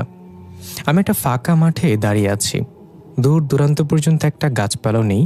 আমি ক্লান্ত চোখে চারপাশে তাকাচ্ছি, হঠাৎ আমার চোখ গেল আমার পেছনের দিকে। সাদা পোশাক পরা দুজন লোক একটা মেয়েকে কবরের মতো একটা গর্তে নামাচ্ছে। মেয়েটা চিৎকার করে আমাকে বলছে, রিশফা আমাকে সাহায্য করো, ওরা আমাকে মেরে ফেলছে, আমাকে বাঁচাও। একটা বিকট শব্দে আমার ঘুম ভেঙে গেল। তার মানে এটা স্বপ্ন ছিল। খেয়াল করলাম যে শব্দে আমার ঘুম ভেঙেছে সেটা অ্যাম্বুলেন্সের সাইরেন। তখন প্রায় ভোর হয়ে গিয়েছে, তার মানে টেবিলের উপর মাথা রেখে সারা রাত ঘুমিয়েছিলাম। অ্যাম্বুলেন্সের শব্দ যেন থামছেই না। এত বিরক্ত হলাম যে বলে বোঝাতে পারবো না। শব্দটা আমাদের বিল্ডিংয়ের নিচে থেকে আসছে। আশ্চর্য ব্যাপার হলো, আমার রুমের আপুরা দিব্যি নাক ডেকে ঘুমাচ্ছে। আমি সেদিকে ভ্রুক্ষেপ না করে ভাবতে লাগলাম, এত সকাল অ্যাম্বুলেন্স কেন বিল্ডিংয়ে? কেউ মরল নাকি? বিরক্তি নিয়ে বেলকনিতে যাওয়ার জন্য হাঁটা দিলাম, দেখি সকাল সকাল অ্যাম্বুলেন্স কেন আসলো। বেলকনিতে গিয়ে দেখলাম একটা অ্যাম্বুলেন্স দাঁড়িয়ে আছে নিচে, কিন্তু সেখানে কোনো মানুষজন নেই। অ্যাম্বুলেন্সের সাইরেন এখনও বেজে চলছে। কিছুক্ষণ পর অ্যাম্বুলেন্স থেকে দুজন সাদা পোশাক পরা মানুষ নামলো। আরে, এমন দুজন লোককে কোথায় যেন দেখেছি মনে হচ্ছে। একটু মাথা খাটাতেই মনে পড়ল, কিছুক্ষণ আগে এমন দুজন লোককে স্বপ্নে দেখেই তো ঘুম ভাঙল আমার। এখানে কি হচ্ছে আসলে? আমি এক নজরে তাকিয়ে আছি সেদিকে। তারা দুজন গিয়ে গাড়ির পেছনের পার্ট খুলে খুব যত্ন করে একটা লাশ নামালো, সাদা চাদর দিয়ে ঢাকা। আমি এখনো বুঝতে পারছি না আসলে লাশটা কার। সেখানে অন্য কোনো মানুষও ছিল না। তারা লাশটা নামিয়ে দুইজন লাশের দুই পাশে দাঁড়ালো, মানে একজন পায়ের কাছে আরেকজন মাথার কাছে। হঠাৎ একটা দমকা হাওয়া লাশের মুখের ওপর থেকে চাদরটা সরে গেল। আমি চোখ বড় করে তাকিয়ে আছি। এটা আমি কি দেখছি? আমার কলিজা শুকিয়ে গেল। এই লাশ আর কারণ না, বরং আমার লাশ। এটা কি করে সম্ভব? আমি তো এখানে দাঁড়িয়ে আছি, তাহলে আমার মতো দেখতে ওই লাশটা কার? আমি এখান থেকে দৌড়ে রুমে যাব, সেই শক্তিটা আমার নেই। হঠাৎ খেয়াল করলাম লাশটা ধীরে ধীরে উঠে বসলো এবং আমার দিকে তাকালো। কি ভয়ঙ্কর চাহনি সেটা! তার চোখে কোনো মনি ছিল না। সাদা ধবধবে চোখে আমার দিকে তাকিয়ে ভয়ঙ্কর একটা হাসি দিল। আমার মতো দেখতে মেয়েটা যখন উঠে বসে আমার দিকে তাকিয়ে ভয়ঙ্কর একটা হাসি দিল, তখন আমার কলিজায় পানি নেই। আমি চিৎকার দিয়ে এক দৌড়ে রুমে চলে আসি। আমার চিৎকারে বড় অপরা ঘুম থেকে উঠে গেল। তারা হন্তদন্ত হয়ে আসলো আমার কাছে। কি হয়েছে জিজ্ঞাসা করছে, কিন্তু আমি কোনো জবাব দিতে পারলাম না। কি বলবো আমি তাদের? আমি তো নিজেই জানি না কি হয়ে গেল। আমি শুধু হাতের ইশারায় কাঁপতে কাঁপতে ব্যালকনির দিকে দেখালাম তাদের। তারা তিনজনই ব্যালকনিতে গিয়ে দেখলো, বললো এখানে তো কিছুই নেই। আমিও দৌড়ে গিয়ে দেখলাম সত্যি সেখানে কিছু নেই, না অ্যাম্বুলেন্স না কোনো মানুষ। তাহলে একটু আগে কি দেখলাম আমি? এটা কি আমার মনের ভুল? সারাদিন সকালের ঘটনা নিয়ে ভাবলাম, কিছুই মেলাতে পারছি না। ভয়ের চেয়ে বেশি অবাক হয়েছি, এমনটা হতে পারে নাকি। সেদিন আর কোচিংয়ে গেলাম না। বিকালে বেলা ছাদে গিয়ে আনমনে বসে আছি। হঠাৎ কোথা থেকে যেন একটা নীল রঙের প্রজাপতি উড়ে এসে আমার হাতে বসলো। আমি হাত নাড়ালাম না। প্রজাপতি আমার ভালো লাগে খুব, আর এটা অন্যরকম একটা প্রজাপতি, দেখতে খুব অদ্ভুত, কিন্তু হাতে কেমন যেন ব্যথা অনুভব করলাম। আস্তে আস্তে ব্যথাটা বাড়তে লাগলো। আমি আঙুল দিয়ে স্পর্শ করতেই ফুরুত করে উড়ে গেল। উড়ে গিয়ে একটা ছোট ফুল গাছের ওপর বসলো। খেয়াল করলাম ফুল গাছের পাতাগুলো ধীরে ধীরে সবুজ থেকে কালো হয়ে যাচ্ছে, যেমনটা আগুনে পুড়লে হয়। আমি বসা থেকে উঠে গেলাম। এবার কিছু একটা হচ্ছে। আমি দৌড়ে গিয়ে প্রজাপতিটা তাড়িয়ে দিলাম হাত দিয়ে, কিন্তু এবার আমি খুব ভয় পেয়ে গেলাম, কারণ আমার হাতে কালো একটা দাগ বসে গেছে ঠিক যেখানে প্রজাপতিটা বসেছিল। আমি হাত দিয়ে মুড়িয়ে দাগটা মুছে ফেলার চেষ্টা করলাম, কিন্তু যাচ্ছে না সেটা। হঠাৎ পেছন থেকে একটা মেয়ে কণ্ঠ ভেসে আসলো, ওই দাগ কখনো মুছবে না। আমি সাথে সাথে পেছনে তাকিয়ে দেখলাম সেখানে কেউ নেই। আরে, এই মাত্রই তো কেউ কথা বললাম। আমি বুঝতে পারলাম এই মুহূর্তে এখানে থাকা ঠিক হবে না, তাই ছাদ ত্যাগ করার জন্য জোরে হাঁটা দিলাম। ঠিক তখনই খেয়াল করলাম একটা মেয়ে ছাদের এক কোণে উল্টো ঘুরে দাঁড়িয়ে আছে। তার চুলগুলো খেলামেলাভাবে এলোমেলোভাবে উঠছে। আমি জিজ্ঞাসা করলাম, এই মেয়ে কে তুমি? কোনো জবাব এলো না। আমি আরেকটু কাছে গিয়ে বললাম, আমার কথা কি কানে যাচ্ছে না? কে তুমি? এবারও কোনো জবাব না পেয়ে আমি গিয়ে মেয়েটার কাঁধে হাত রাখলাম। তার শরীর প্রচণ্ড ঠান্ডা ছিল। আমি সাথে সাথে হাত সরিয়ে নিলাম। এবার মেয়েটা আমার দিকে ঘুরে তাকালো। নীল চোখা, খুব সুন্দর মায়াবী চেহারার একটা মেয়ে, আমার চেয়ে বয়সে ছোটই হবে। তাই জিজ্ঞাসা করলাম, তুমি কে? আগে তো তোমাকে কখনো দেখিনি। মেয়েটা খুব সুন্দর করে বলল, আমি রিশফা। তুমি রিশফা মানে? তাহলে আমি কে? আমার নাম তো রিশফা। মেয়েটা বলল, শুধু আপনার নামই যে রিশফা হতে হবে এমনটা না, আরও অনেক মেয়ের নাম রিশফা হতে পারে। হ্যাঁ, তা ঠিক। তার মানে আমাদের দুজনের নামই রিশফা। কিন্তু তুমি এখানে কিভাবে এলে? তোমাকে তো এই হোস্টেলে আগে দেখিনি। এবার মেয়েটার মুখ কালো হয়ে গেল। অন্যদিকে মুখ করে ছাদের রেলিংয়ের ওপর বসলো। আমিও কি মনে করে যেন তার কাছে বসলাম। মেয়েটা বলা শুরু করলো, আজ প্রায় 2 মাস যাবৎ আমি এই হোস্টেলের এদিক ওদিক ঘুরে বেড়াচ্ছি। আমার একটা গন্তব্য ছিল, আমি মুক্ত হয়ে গিয়েছিলাম একটা কালো অধ্যায় থেকে। চলে যাচ্ছিলাম আমার ঠিকানায়, কিন্তু কিভাবে যেন আমি এই হোস্টেলে এসে আটকা পড়ে গেলাম। না, আমি হোস্টেল থেকে বের হতে পারছি আর না কারোর সাথে যোগাযোগ করতে পারছি। আমি বললাম, এগুলো কেমন অদ্ভুত কথা। মানে তুমি জানো না কিভাবে এই হোস্টেলে এসে পৌঁছেছ? মজা করছো আমার সাথে? মেয়েটা একটা অদ্ভুত হাসিতে বলল, মৃত মানুষ কখনো মিথ্যা বলে না। আর আজ থেকে আমি আপনার শরীরে থাকব। যতদিন আমি মুক্তির পথ খুঁজে না পাই, আপনি আমাকে সাহায্য করবেন, করতেই হবে।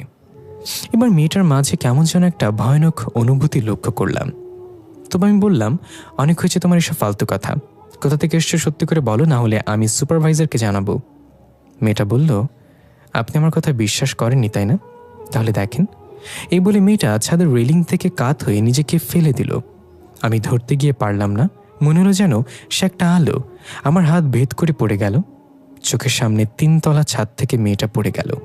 আমি স্পষ্ট দেখতে পেলাম তার নিথর দেহটা নিচে পড়ে আছে। আমি চিৎকার করে নিচে যাওয়ার জন্য উল্টো ঘুরলাম, ঠিক তখনই দেখলাম মেয়েটা ঠিক আমার পেছনে দাঁড়িয়ে আছে মলিন মুখে। আমি যেন কারেন্টের শক খাওয়ার মতো কেঁপে উঠলাম।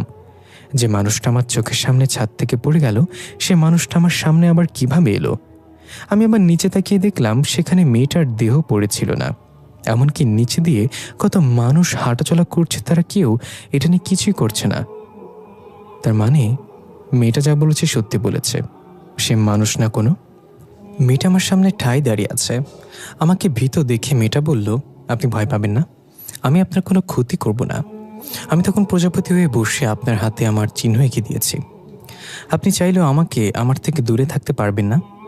আমি কাঁপা কাঁপা গলায় বললাম, সকালবেলা অ্যাম্বুলেন্সের ঘটনাটা কি তুমি ঘটিয়েছিলে? হ্যাঁ আপু, আমি করেছিলাম। কারণ আমি আপনার শরীর বেছে নিয়েছি। আপনাকে আরও ভয়ঙ্কর কিছুর সম্মুখীন হতে হবে আমার জন্য, তাই অভ্যস্ত হয়ে যান এসব বিষয়।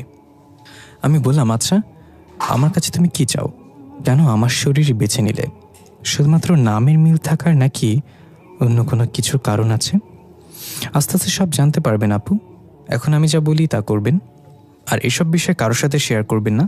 তাহলে আপনার ক্ষতি করতে আমার কোনো মায়া লাগবে না। আমি খুব ভয় পেয়ে গেলাম। ঠিক আছে, কাউকে বলবো না এসব। আমাকে কি করতে হবে বলো? আর তোমার কাজ শেষ হলে গেলে তো আমাকে ছেড়ে দিবা, তাই না? হ্যাঁ হ্যাঁ, আমার কাজ হয়ে গেলে আর কখনো আপনাকে বিরক্ত করব না। এখন আমার কথা মন দিয়ে শুনেন। হোস্টেলের পুরনো বিল্ডিংয়ে যাবেন, সেখানে কেউ থাকে না। নতুন বিল্ডিং ওঠানোর পর সেটা পরিত্যক্ত অবস্থায় পড়ে আছে। সেখানে গিয়ে 4 নম্বর রুমের ভাঙা আলমারিটা খুলবেন, দেখবেন সেখানে কি আছে। এসে আমাকে জানাবেন। আমি এখনও জানি না আমি এই হোস্টেলে কেন বন্দী হয়ে আছি। উত্তরটা খুঁজে পেলে আমি মুক্তির পথ খুঁজে পাব। আমি বললাম, ওই বিল্ডিংয়ে দিনের বেলাতেও কেউ যায় না ভয়ে, আর আমি সন্ধ্যাবেলা যাব কিভাবে? কাল দিনের বেলা গেলে হয় নাই? মেয়েটা ঘাড় বাঁকা করে কর্কশ গলায় বলল, এখন যেতে বলেছে মানে এখনই যেতে হবে। আমাকে এখানেই পাবেন। দেখে এসে আমাকে জানান। আমি ভয় পেয়ে বললাম, ঠিক আছে, এমন ধমক দেওয়ার কি আছে? এই বলে মুখ বাঁকিয়ে চলে আসলাম। আমি এতটুকু বুঝেছি যে ওর কথা মানলে আমার কোনো ক্ষতি করবে না ও। আমি পুরনো বিল্ডিংটার সামনে দাঁড়িয়ে আছি। খুব ভয় করছে ভিতরে যেতে, কিন্তু যেতে তো হবেই, না হলে আবার রিশফা আমাকে মেরে ফেলতে পারে। ভাবতে ভাবতে ভেতরে প্রবেশ করলাম। চারিদিক থেকে বিভিন্ন পোকামাকড়ের ডাক ভেসে আসছে। এত অন্ধকার যে নিজের অঙ্গ প্রত্যঙ্গ পর্যন্ত দেখা যাচ্ছে না। ভরসা শুধু মোবাইলের ছোট একটা লাইট। হঠাৎ মনে হলো যেন পেছনে কেউ দৌড় দিয়ে চলে গেল। আমি চমকে গিয়ে পেছনে ফিরলাম, কাউকেই দেখলাম না। আমি আবার সামনে যেতে লাগলাম। আমার মনে হচ্ছে কেউ তো আমার সাথে আসছে, আমার সাথে পা মিলিয়ে হাঁটছে, তবে এসব পাত্তা দিলাম না। কিছু হলে রিশফা দেখে নিবে, আমি তোর কাজ করার জন্যই এখানে আসছি। অবশেষে 4 নম্বর রুমটা খুঁজে পেলাম। দরজা ভাঙা ছিল, হালকা ঠেলে ভেতরে প্রবেশ করলাম। লাইটের মিটমিট আলোতে আলমারিটা পেয়ে গেলাম রুমের এক কোণে। হঠাৎ চিচির শব্দ করে কয়েকটা ইঁদুর দৌড়ে চলে গেল। আমি একটু ভয় পেলাম, না জানি আলমারির ভিতরে কি আছে। ধীরে ধীরে আলমারির কপাট টান দিলাম। খুব বাজে একটা গন্ধ নাকে ভেসে আসলো। ওড়না দিয়ে নাক চেপে ধরে লাইটের আলোটা দিয়ে চারপাশে ঘুরিয়ে দেখতে লাগলাম। আরে, এটা তো একটা মৃতদেহ, কালো কাপড় দিয়ে মোড়ানো, শুধু মুখটা বোঝা যাচ্ছে। ভালো করে খেয়াল করে দেখলাম এটা রিশফার মৃতদেহ। হঠাৎ পেছনে কারোর উপস্থিতি টের পেয়ে ঘাবড়ে গিয়ে পেছনে তাকালাম। আমি পুরনো বিল্ডিং থেকে বের হয়ে দৌড়ে রুমে চলে আসলাম। ওয়াশরুমে গিয়ে নাক মুখে তাড়াহুড়া করে পানি দিলাম। আয়নাতে নিজেকে দেখে কেমন অবাক লাগছে। এতটা ভয় আমি জীবনে কখনো পাইনি। আমার চোখে এখন স্পষ্ট ভয় ফুটে আছে। আরে, আমি এখানে কি করছি? রিশফা তো আমাকে ছাদে দেখা করতে বলেছিল। তাড়াতাড়ি করে ওয়াশরুম থেকে বের হয়ে ছাদের দিকে গেলাম। রুমের এক আপু খেয়াল করলো এবং বলল, রিশফা, কি হয়েছে তোমার? এত আতঙ্কিত কেন তুমি? কোনো সমস্যা? আমি কোনো জবাব না দিয়ে সোজা ছাদে চলে এলাম। ফিসফিস করে ডাকতে লাগলাম, রিশফা, এই রিশফা, কোথায় তুমি? আমি এসেছি। কোনো সারা শব্দ নেই। ফিসফিস করে ডাকতে লাগলাম, রিশফা, এই রিশফা। আকাশে রুটির মতো গোল চাঁদ। যদিও আমার বানানো রুটি গোল হয় না, চায়নার মানচিত্রের মতো হয়। আজ ভরা পূর্ণিমা। দিনের আলোর মতো আজকের রাতটা এমন রাত আগে কখনো দেখিনি। কিন্তু রিশফা গেল কোথায়? হঠাৎ কানে এলো কেউ গুনগুন করে গান গাচ্ছে। এটা একটা পুরুষের কণ্ঠ। মহিলা হোস্টেলে পুরুষ মানুষ আসবে কিভাবে? আমি তার কণ্ঠের উৎস খুঁজতে লাগলাম। শব্দটা পানির ট্যাঙ্কের পেছন থেকে আসছে। আমি ধীর পায়ে সেদিকে গেলাম। রিশফা আমাকে আবার ভয় দেখানোর জন্য এটা করছে না তো? কিন্তু ও আমাকে ভয় কেন দেখাবে? পানির ট্যাঙ্কের কাছে যাওয়ার সাথে সাথে গান থেমে গেল। আমি তাড়াতাড়ি সেখানে গিয়ে দেখলাম কেউ নেই। আবার পেছনে একটা শব্দ হলো। আমি ঘুরে তাকাতেই দেখলাম একটা ফুলের টব ঠিক আমার বরাবর উড়ে আসছে। আমি তাড়াতাড়ি সরে গেলাম অন্যদিকে। বুঝতে পারলাম এটা রিশফা না। আমাকে তাড়াতাড়ি চলে যেতে হবে এখান থেকে। আমি এক দৌড় দিলাম। ঠিক তখনই একটা কালো বিড়াল আমার সামনে লাফ দিয়ে পড়ল কোথা থেকে যেন। আমি থমকে দাঁড়াতে গিয়ে পা পিছলে পড়ে গেলাম। বিড়ালের চোখ দুটো ঝলমল করে জ্বলছিল। হঠাৎ বিড়ালটা রাগী ভঙ্গিতে আমার দিকে এগিয়ে আসতে লাগলো। আমি উঠতেও পারছিলাম না, হয়তো পাটা মুচকে গিয়েছে। আমি কুকরে কুকরে উঠতে চেষ্টা করলাম, কিন্তু পারলাম না। হঠাৎ বিড়ালটা থেমে গেল। আমার পেছনের দিকে তাকিয়ে কয়েকবার অদ্ভুত ডাক দিয়ে দৌড়ে চলে গেল। আমি পেছনে তাকিয়ে দেখলাম রিশফা দাঁড়িয়ে আছে। অনেক কষ্টে উঠে দাঁড়িয়ে রেলিংয়ের সাথে হেলান দিয়ে দাঁড়িয়ে বললাম, কোথায় ছিলে তুমি? এই বিড়ালকে আমি আগেও দেখেছিলাম সেদিন রাস্তায়। আমাকে ভয় দেখাতেই কি তুমি এটা করলে? রিশফা বলল, সে ওই পুরনো বিল্ডিং থেকে আপনার সাথে এসেছে। সেখানে কিছু একটা তো হচ্ছে। আচ্ছা, আপনি সেখানে কি দেখলেন 4 নম্বর রুমে? আমি সেখানে তোমার মৃতদেহ দেখেছি। আলমারির ভিতরে কালো কাপড় দিয়ে মোড়ানো, তোমার চোখ দুটো খোলা ছিল। রিশফা অনেকটা অবাক হয়ে বলল, আমি যা ভাবছিলাম তাই হলো।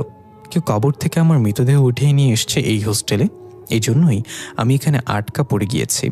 যেটা করছে সে চায় না আমি মুক্তি পাই। আর এই জন্যই আমি ওই পুরনো বিল্ডিংয়ে ঢুকতে পারি না। যেহেতু সেখানে আমার শরীর আছে, অবশ্যই সেখানে অন্য কেউ আছে আমাকে পাহারা দেওয়ার জন্য। আপনি কি তার মুখোমুখি হয়েছিলেন? সে আপনাকে আসতে দিল? রিশফাকে বললাম, হ্যাঁ, তুমি ঠিক ধরেছ, সেখানে কেউ ছিল। আমি যখন তোমার মৃতদেহ আবিষ্কার করলাম আলমারিতে, তখন পেছনে কারোর উপস্থিতি টের পেলাম। আমি সাথে সাথে পেছনে ফিরলাম এবং দেখলাম একটা ছেলে লাল চক্ষু নিয়ে আমার দিকে তাকিয়ে আছে। অন্ধকারে তার চোখগুলো আগুনের মতো জ্বলছিল। আমি অনেকটা ভয় পেয়ে মূর্তির মতো দাঁড়িয়েছিলাম। আমি তাকে কিছু বলবো, সেটার শক্তিও ছিল না। ছেলেটা কর্কশ কণ্ঠে বলল, এখানে কেন এসেছিস? মরতে চাস তুই? আমি কাঁপা কাঁপা গলায় বললাম, এমনি ঘুরতে ঘুরতে রুমে ঢুকে গিয়েছি, আমাকে ক্ষমা করে দিন। আমি চলে যাচ্ছি এখনই, আর কোনোদিন এখানে আসবো না। আর এখানে যা দেখেছি তা কাউকে বলবো না। তারপর ছেলেটা বলল, চলে যায় এখান থেকে, পেছনে ফিরে তাকাবি না। আর কেউ যদি এই বিষয়ে জানে তাহলে তোকে মেরে ফেলবো আমি। তারপর আমি তাকে পাশ কাটিয়ে উল্টো পাল্টে দৌড়ে চলে এসেছি। সে চাইলে তোমাকে মেরে ফেলতে পারতো, কিন্তু মারিনি। রিশফা সব শুনে বলল, ছেলেটা দেখতে কেমন ছিল? তার কিছু বর্ণনা দিন আমাকে। অন্ধকারে তেমন কিছু দেখতে পাইনি, তবে মোবাইলের লাইটে যা দেখেছি তা হলো ছেলেটার চুল বড় ছিল, গলায় একটা কাটা দাগ ছিল। মনে হচ্ছিল যেন কেউ ওর গলা কেটে ফেলেছে। রিশফা একটু চিন্তিত হয়ে হাঁটতে হাঁটতে একটা ফুলের হাত বোলাতে বোলাতে বলল, এটা আবিরের ছিল, গালিব স্যারের বন্ধু। তার মানে কি আবির এসব কিছুর পেছনে? আবির কেন এমনটা করতে যাবে? সে তো আমার সাথে মুক্ত হতে চেয়েছিল। রিশফা এক ঝটকায় আমার সামনে এসে বলল, আপনি আগামীকাল আবার ওই বিল্ডিংয়ে যাবেন। সে যেহেতু আপনাকে মারেনি, তার মানে আপনাকে মারবে না, ভয় দেখাবে। কি বলছো এসব? কোনো রকম জান নিয়ে দৌড়ে পালিয়ে এসেছি, আবার গেলে সে আমাকে ছাড়বে না। আর কি আবির, সে তোমার মৃতদেহ পাহারা দিচ্ছে কেন? রিশফা বলল, আপনাকে আবার যেতে হবে বলেছে, যেতেই হবে। আবিরকে আমি মেরেছিলাম, আর সে এখানে কি করছে? আমার মৃতদেহ এখানে কেন? সে উত্তর খুঁজতেই আপনাকে আবার যেতে হবে। আগামীকাল ভোরে কেউ ঘুম থেকে ওঠার আগেই যাবেন সেখানে। ঠিক আছে বলে মুখ বাঁকিয়ে চলে আসতে লাগলাম। তখনই মনে পড়ল আমার তো পা মচকে গিয়েছিল, তাই ব্যথার চেয়ে একটু বেশি অভিনয় করে আবার পড়ে গেলাম ঠাস করে। রিশফাকে বললাম, আমার তো পায়ে ব্যথা, একদম হাঁটতে পারছি না, কাল মনে হয় যেতে পারবো না। রিশফা আমার কাছে এসে পা ধরে ছটাক টান মারল। আমার মনে হলো যেন পা ছিঁড়ে গিয়েছে। আমি মুখ চেপে ধরে কান্না করতে লাগলাম। রিশফা বলল, এত অভিনয় করার দরকার নেই, পা ঠিক হয়ে গেছে। আমিও পা নাড়িয়ে চাড়িয়ে দেখলাম কোনো ব্যথা নেই। ঠাস করে দাঁড়িয়ে বললাম, ঠিক আছে, তাহলে কাল সকালে যাচ্ছি। আমাকে সে মেরে ফেললে তোমার খবর আছে। এই বলে চলে আসলাম রুমে। রাত প্রায় 12টা তখন। রুমের সবাই ঘুম। আমি যখন ঘুমোতে যাব তখন দেখলাম সে আপুটা তার বেড থেকে আমার দিকে তাকিয়ে আছে, যে আমাকে জিজ্ঞাসা করেছিল কোনো সমস্যা কিনা। আপুর নাম ছিল আলিসা। আমি বললাম, আলিসা আপু এখনো ঘুমাননি? সবাই তো ঘুমিয়ে পড়েছে। আলিসা আপু কেমন একটা অদ্ভুত চাহনি দিয়ে অন্যদিকে ফিরে ঘুমিয়ে গেল। আমিও তেমন পাত্তা না দিয়ে ঘুমিয়ে পড়লাম। খুব ভোরে ঘুম থেকে উঠে চলে গেলাম পুরনো বিল্ডিংয়ে। আমি জানি না এমন সাহসী কিভাবে হয়ে গেলাম। আগে তো রাতে ওয়াশরুমে যেতেও ভয় লাগতো। আমি ধীরে ধীরে 4 নম্বর রুমে গেলাম। জানি না কি করতে হবে। আমি আলমারিটার কাছে যেতেই একটা অদৃশ্য শক্তি আমাকে জোরে ধাক্কা দিয়ে দূরে নিয়ে ফেলল। দেয়ালের সাথে বাড়ি খেয়ে আমার মাথা ঝিম ধরে গেল। একটু স্বাভাবিক হলে দেখলাম সে ছেলেটা দাঁড়িয়ে আছে আলমারির সামনে। ছেলেটা চেঁচিয়ে উঠে বলল, তোকে না নিষেধ করেছিলাম এখানে আসতে, আবার কেন এসেছিস? এখন তোকে আমি মেরে ফেলবো। আমাকে এখানে রিশফা পাঠিয়েছে, রিশফার মৃতদেহ এখানে কিভাবে এলো, আর আপনি কেন এটা পাহারা দিচ্ছেন? এসব প্রশ্নের উত্তর জানতে চাই রিশফা। এবার ছেলেটা রহস্যময় একটা হাসি দিয়ে বলল, ও এই ব্যাপার, তাহলে যা, তোকে আজ মারবো না। রিশফাকে গিয়ে বল, চাইলেও সে আর কখনো মুক্ত হতে পারবে না। ও কি ভেবেছিল ডোরিয়ানা ওকে এমনি ছেড়ে দিবে? সামনে আরো ভয়ঙ্কর কিছু অপেক্ষা করছে ওর জন্য, প্রস্তুত থাকতে বল। আমি উঠে যেতে যেতে বললাম, রিশফার সব কিছুর জন্য প্রস্তুত আছে, আমি আবার আসবো। তখনও কেউ ঘুম থেকে ওঠেনি। আমি ছাদে গিয়ে রিশফাকে ডাকলাম। রিশফা ঠিক পেছন থেকে সাড়া দিল। আমি রিশফাকে সব খুলে বললাম, আবির আসলে কি করতে চায় তা এখনও জানি না, আর সেই ডোরিয়া নামের একজনের কথা বলল। রিশফা বলল, যা ভেবেছিলাম তার চেয়ে বড় রহস্য এটা, আমাদের একজনকে দরকার হবে। গালিব স্যার, সে ছাড়া ডোরিয়ার মুখোমুখি হওয়ার সাহস কারণ নেই। সে কোথায় থাকে আমি গিয়ে তাকে নিয়ে আসব। রিশফা বলল, তাকে আনতে যাওয়া লাগবে না, সে নিজে আসবে। আপনি কল করে তাকে আসতে বলবেন, আমার সাহায্য চাই, আর আপনিও তাকে স্যার বলে সম্বোধন করবেন, সে আপনার সিনিয়র। তারপর রিশফা একটা ফোন নাম্বার বলল। আমি ফোন দিলাম, কিন্তু সে কেটে দিল। আবার কল দিলে সে রিসিভ করে বলল, কে? স্যার আমি রিশফা, আমাকে বাঁচান প্লিজ। রিশফা, তুমি কিভাবে আমাকে কল করলে?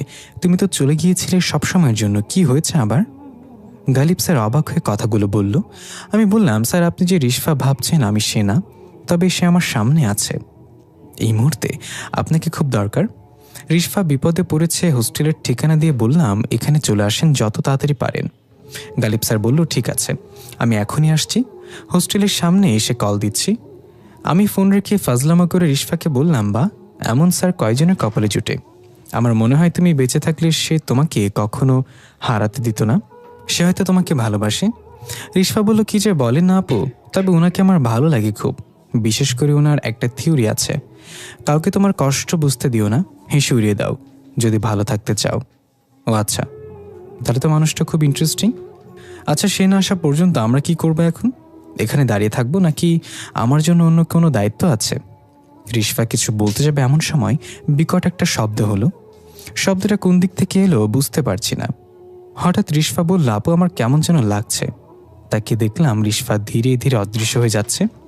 আমি কি রিশফাকে ধরার চেষ্টা করলাম, কিন্তু সে অস্পর্শনীয় আলোর মতো। আমি বললাম, রিশফা কি হচ্ছে এটা? তুমি অদৃশ্য হয়ে যাচ্ছ কেন? কোথায় যাচ্ছ তুমি? রিশফা কোনো মতে বলল, আমি জানি না আপু কি হচ্ছে, স্যার আসলে তাকে সব কিছু বলবেন। এটা বলে রিশফা কোথায় যেন হারিয়ে গেল। আমি খুব চিন্তায় পড়ে গেলাম, কি হলো এটা? আমি চলে আসলাম রুমে, ভাবছি কি করা যায় এখন। হঠাৎ সেই আনিসা আপু এসে আমাকে ধাক্কা দিয়ে চেয়ার থেকে ফেলে দিল। আমি অবাক হয়ে জিজ্ঞাসা করলাম, এটা হলো আপু? আপনি আমাকে ধাক্কা কেন দিলেন? আনিসা আপু খুব রাগী দৃষ্টিতে আমার দিকে তেড়ে এসে বলল, তুই ছোট মানুষ, এসবে কেন জড়াতে গেলি? তোর কি মৃত্যুর ভয় নেই? আরে আনিসা আপু এসব জানলে কিভাবে? আমি কিছু না বোঝার ভান করে বললাম, কি বলছেন আপু? আমি তো কিছুই বুঝতে পারছি না। এবার সে এসে আমার গলা চেপে ধরে বলল, প্রথম দিন ভেবেছিলাম ভুলে ওইখানে চলে গিয়েছিলি, তাই ছেড়ে দিয়েছি কিছু না বলে। এবার আর ছাড়বো না। রিশফাকে অনুসরণ করা বন্ধ কর, না হলে ওর সাথে তুইও ধ্বংস হবি। এই বলে সে রুম থেকে জোরে হেঁটে বের হয়ে গেল। আমি যেন আকাশ থেকে পড়লাম। আনিস আপু এসব জানলো কিভাবে? কিছুই মাথায় ঢুকছে না। এর মাঝে আমার ফোন বেজে উঠল। দেখলাম গালিব স্যার কল করেছে। আমি নিজেকে সামলে নিয়ে ফোন রিসিভ করে বললাম, স্যার আপনি কোথায়, আর কতক্ষণ লাগবে আসতে? আমি তো তোমাদের হোস্টেলের বাইরে দাঁড়িয়ে আছি। আপনি বাইরে এসে দেখা করবেন নাকি আমি বোরকা পরে ভিতরে আসবো? আমি একটা হাসিতে বললাম, আমি আসছি স্যার, একটু অপেক্ষা করেন। গিয়ে দেখলাম উনি রাস্তার অন্য পাশে দাঁড়িয়ে আছে। আমি এদিক ওদিক না তাকিয়ে রাস্তার ওপাশে যাওয়ার জন্য হাঁটা দিলাম। হঠাৎ একটা প্রাইভেট কার আমার সামনে কষে ব্রেক করলো। আমি চোখ কান ধরে জোরে চিৎকার দিলাম, একটুর জন্য বেঁচে গেলাম। গাড়ি থেকে ড্রাইভার কল্লা বের করে বলল, মরতে চাইলে বড় গাড়ি নিচে গিয়ে মরেন, আমার গাড়ির সামনে আসছেন কেন? অন্য সময় হলে ড্রাইভারের সাথে ঝগড়া করতাম, কিন্তু এখন তারা আছে আমার, আর এমনিতেও দোষ আমারই। আমি এদিক ওদিক না তাকিয়ে না দেখে পার হচ্ছিলাম। আমি গিয়ে স্যারকে সালাম দিলাম, দিয়ে উত্তর দিয়ে বললেন, রিশফা কোথায়? তারপর আমি তাকে সব কিছু খুলে বললাম। উনিও খুব চিন্তিত হয়ে পড়লেন সব শুনে। আবির এটা কেন করবে? এখন তো রিশফাও নেই, এত প্রশ্নের উত্তর কিভাবে খুঁজে পাবো? আচ্ছা, এটা তো মহিলা হোস্টেল, আমি সরাসরি প্রবেশ করতে পারবো না, তাহলে আমি লুকিয়ে প্রবেশ করতে হবে আমার। ওই পুরনো বিল্ডিংয়ে যেতে হবে আমার। আমি আবিরের সাথে কথা বলতে চাই। আমি বললাম, তাহলে রাতে আমি পশ্চিম পাশের দেয়ালের কাছে অপেক্ষা করব, আপনি সেখান থেকে প্রবেশ করলে কেউ দেখবে না। ঠিক আছে, তাহলে আমি রাতে আসছি। ভেবেছিলাম সব রহস্য থেকে মুক্তি পেয়ে গিয়েছি, কিন্তু এখন তো দেখছি রহস্য কেবল শুরু। এই জন্য ডোরিয়া সেদিন বলেছিল সে ফিরে আসবে। রাত 10টার দিকে আমি পশ্চিম পাশের দেয়ালের কাছে গিয়ে দাঁড়িয়ে আছি, কিন্তু স্যারের কোনো খবর নেই। ফোন দিচ্ছে কিন্তু সুইচ অফ আসছে বারবার। আসছে না কেন সে এখনো? এদিকে আমার একটু ভয় লাগা শুরু হলো। হঠাৎ বিড়ালের কান্নার শব্দ ভেসে আসলো কোথা থেকে যেন। তাহলে কি সেই কালো বিড়ালটা আমার আশেপাশে আছে? আমি কোনো দিকে না তাকিয়ে সোজা দাঁড়িয়ে আছি চোখ বন্ধ করে। এভাবে কতক্ষণ চোখ বন্ধ করে দাঁড়িয়েছিলাম জানি না। কিছুক্ষণ পর মনে হলো আমার সামনে কেউ এসে দাঁড়িয়েছে। আমি ভয়ে ভয়ে চোখ খুলে দেখলাম গালিব স্যার আমার সামনে দাঁড়িয়ে হাসছে। আমি চমকে গেলাম এবং বললাম, স্যার আপনি কখন আসলেন, আর এইভাবে দাঁড়িয়ে আছেন কেন মূর্তির মতো? দেখলাম আপনি ভয় পান কিনা। যেভাবে চোখ বন্ধ করে দাঁড়িয়ে আছেন তাতে তো মনে হচ্ছিল একটা ঘোড়া দাঁড়িয়ে ঘুমাচ্ছে। আমি হেসে বললাম, আরে তেমন কিছু না, আপনার ফোন বন্ধ আসছিল তাই একটু চিন্তিত ছিলাম। এখন চলেন সেখানে যাওয়া যাক। আচ্ছা, আপনার নামও রিশফা, ওই রিশফার সাথে কোনো সম্পর্ক আছে আপনার? আপনাদের চেহারাও একটু মিল আছে। আমি বললাম, না, আমাদের শুধু নামই মিল। তবে রিশফাকে এটা নিয়ে জিজ্ঞাসা করেছিলাম আমি, সে বলল আস্তে আস্তে সব জানতে পারবো। দেখি কি জানতে পারি। আর স্যার আপনি আমাকে তুমি করে বলতে পারেন, আমি আপনার জুনিয়র। না না, আমি বিবাহিত মহিলাদের আপনি করে বলি। আরে আপনাকে কি বললাম বিবাহিত মহিলা? আমার কি এখনো বিয়ের বয়স হয়েছে নাকি? আচ্ছা, তাহলে আপনার এখনো বিয়ে হয়নি, কিন্তু তবু আপনাকে তুমি করে বলতে পারবো না। জামাই নেই তো কি হয়েছে, বয়ফ্রেন্ড তো আছে, সেদিক দিয়ে আপনি আমার জুনিয়র, কারণ আমি সিঙ্গেল। আরে স্যার, আমার বয়ফ্রেন্ডও নেই, আমি পিওর সিঙ্গেল। আমাকে তুমি করে বলতে পারেন, সমস্যা নেই। এটাই কনফার্ম করতে চাচ্ছিলাম। আচ্ছা, এখন চলো তাহলে রিশফাকে খুঁজে বের করা যাক। আগে জানতে হবে রিশফা এখন কোথায় আছে। আমরা দুজনই 4 নম্বর রুমের সামনে দাঁড়িয়ে আছি। আমি স্যারকে বললাম, এই রুমেই আলমারিতে রিশফার মৃতদেহ দেখেছিলাম। স্যার আমার কথা শুনে মুখে আঙুল চেপে বলল, চুপ, কথা বলো না, এখানে কেউ আমাদের ফলো করছে। আমি চুপে আশেপাশে দেখতে লাগলাম। স্যার ধীরে ধীরে রুমে ঢুকে আলমারির কাছে গেল। আমিও তার পিছনে চুপচাপ দাঁড়িয়ে আছি আর এদিক ওদিক তাকাচ্ছি। আমরাও কেমন যেন মনে হচ্ছে এখানে আমরা দুজন ছাড়া অন্য কেউ আছে। স্যার আলমারির কপাটটা ধরে জোরে টান দিল। এবার দেখলাম সেখানে কিছুই ছিল না। আরে, রিশফার মৃতদেহ তো এখানেই দেখেছিলাম আমি। স্যার আমার দিকে তাকিয়ে চোখের ইশারায় বলল, কোথায়? হঠাৎ করে রুমের দরজার দিক দিয়ে কেউ দৌড়ে চলে গেল। আমরা দুজন সাথে সাথে রুম থেকে বের হয়ে দেখলাম কেউ নেই। আমি বললাম, স্যার এই জায়গাটা এখন আমাদের ত্যাগ করা উচিত, এখানে ভালো কিছু হচ্ছে না। স্যার ফিসফিস করে বলল, সে চায় আমরা এই জায়গাটা ত্যাগ করি, আর আমি জানি এই জায়গায় রিশফার খোঁজ পাবো আমরা, তাই এখানে আমাদের আরও কিছু খুঁজতে হবে। ভয় পেও না, আমি থাকতে তোমার কোনো ভরসা নেই। আমি ফিক করে সাথে বললাম, রিশফা ঠিক বলেছিল আপনার ব্যাপারে, আপনি সিরিয়াস মুহূর্তে মজা করতে পারেন। হঠাৎ সামনে দেখলাম কালো বিড়ালটা 4 নম্বর রুম থেকে বের হয়ে দৌড়ে বাইরে গেল। এরপরই স্যার আমার মাথায় ধরে নিচু করে দিল। একটা ইটের টুকরো আমার মাথার উপর দিয়ে চলে গেল। মাথা নিচু না করলে আমার মাথা থেতলে যেত একদম। আমি জানি এটা তুই আবির, দূর থেকে এসব না করে সামনে আয়। তুই খুব ভালো করে জানোস এসব করে আমাকে ভয় দেখাতে পারবি না। এরপর ঠিক পেছন দিক থেকে কেউ বলল, তাহলে তুইও চলে এসেছিস, এবার আর বাঁচতে পারবি না তুই। আমার একসাথে পেছনে তাকালাম, দেখলাম সে আবির নামের ছেলেটা দাঁড়িয়ে আছে। স্যার বলল, এসব তুই কেন করছিস? আমি তোদের জন্য ডরিয়ার মুখোমুখি হয়ে তোদের মুক্ত করেছিলাম, তাহলে এখানে কিভাবে এলি তোরা? আবির বলল, সব জানতে পারবি বন্ধু, কিন্তু একটা কথা মাথায় ঢুকিয়ে নে ভালো করে, যদি বাঁচতে চাস তাহলে এখান থেকে চলে যা, আমি চাই না তোকে মেরে ফেলতে। স্যার হাসতে হাসতে বলল, তুই আমাকে মারবি? তোর সে সাহস হবে নাকি? একটু ভেবে দেখ, ফালতু কথা বাদ দে এখন, অন্য সব প্রশ্নের কথা উত্তর পরে জানা যাবে। আগে বল, রিশফা কোথায়? আজ সকাল অবধি রিশফা এই মেয়ের সামনে ছিল, কিন্তু হঠাৎ সে উধাও হয়ে গেল। রিশফা এখানেই থাকতো, কিন্তু এই মেয়েটার বারবার আসার কারণেই রিশফাকে এখান থেকে অন্য কোথাও নিয়ে যাওয়া হয়েছে। বন্ধু হিসেবে বলছি, তুই এসব আর নিজেকে জড়াস না, এবার ডরিয়া তোকে মেরে ফেলবে। ধন্যবাদ বন্ধু উপদেশ দেওয়ার জন্য, আবার দেখা হবে আমাদের। চলো রিশফা, আমাদের কাজ হয়ে গেছে। আমি স্যারের সাহস দেখে সত্যি অবাক না হয়ে পারলাম না। স্যার আবিরের কোনো কথার পাত্তা না দিয়ে সোজা বের হয়ে আসলো সেখান থেকে। আমিও তার সাথে বের হয়ে এলাম। আমি বললাম, স্যার এখন কি হবে? সে তো কিছুই বলল না। সে যা বলেছে তাই যথেষ্ট এখানকার জন্য। বাকি প্রশ্নের উত্তর পরে জানতে পারবো। রিশফার মৃতদেহ কোথায় নিয়ে গেছে সেটা আমি জানি। এখন কথা হলো, আবির তো মৃত, এসব কিছু ওর একার পক্ষে করা সম্ভব না। এর পেছনে অন্য কেউ আছে, যে এখনও বেঁচে আছে। কে সে? আমাদের খুঁজে বের করতে হবে। আচ্ছা, এমন কিছু কি আছে যেটা তুমি আমাকে বলনি এখনো? আমি একটু ভেবে বললাম, না স্যার, তেমন কিছু নেই, তবে আমার রুমের এক বড় আপু আছে, তার নাম আলিশা। সে কিভাবে যেন এসব জেনে গিয়েছে এবং আমাকে হুমকি দিয়েছে যেন এসব থেকে দূরে থাকি। স্যার খুব অবাক হয়ে বলল, কি নাম বললে? আলিশা? আর এই কথা এখন বলছো তুমি আমাকে? আমরা পেয়ে গেছি সেই মানুষটাকে, সেই বেঁচে থাকা মানুষটাই আলিশা, কারণ আলিশা আবিরের বড় বোন। আমি বেশ অবাক হয়ে বললাম, কি বলছেন স্যার? আলিশা আপু তাহলে আবিরের বোন, আর এই জন্যই সে আমাকে হুমকি দিয়েছে? তার মানে আনিসা আপু এখন এইসব কিছুর পেছনে? সব কিছুর পেছনে বললে ভুল হবে। আনিসা আপু এই রহস্যর একটা অংশ মাত্র, সব কিছুর পেছনে আছে ডোরিয়া। এখন তুমি হোস্টেলে ফিরে যাবে, তারপর আনিসা আপুর সামনে এমনভাবে কথা বলবে যেন আমরা জেনে গিয়েছি রিশফা এখন কোথায় আছে। তাকে তুমি হোস্টেলের বাইরে আসতে বাধ্য করবে, তাহলে রিশফাকে আমাদের কষ্ট করে খুঁজতে হবে না। আনিসা আপুই নিয়ে যাবে আমাদের রিশফার কাছে। আমি বললাম, ঠিক আছে, আমি যাচ্ছি। আপনি এখন কি করবেন? বাসায় চলে যাবেন নাকি? না, আমি দেয়াল টপকে বাইরে গিয়ে অপেক্ষা করব। আনিসা আপু তোমার কথার ফাঁদে পড়লেই বের হব, তা আমাদেরকে অনুসরণ করতে হবে তাকে।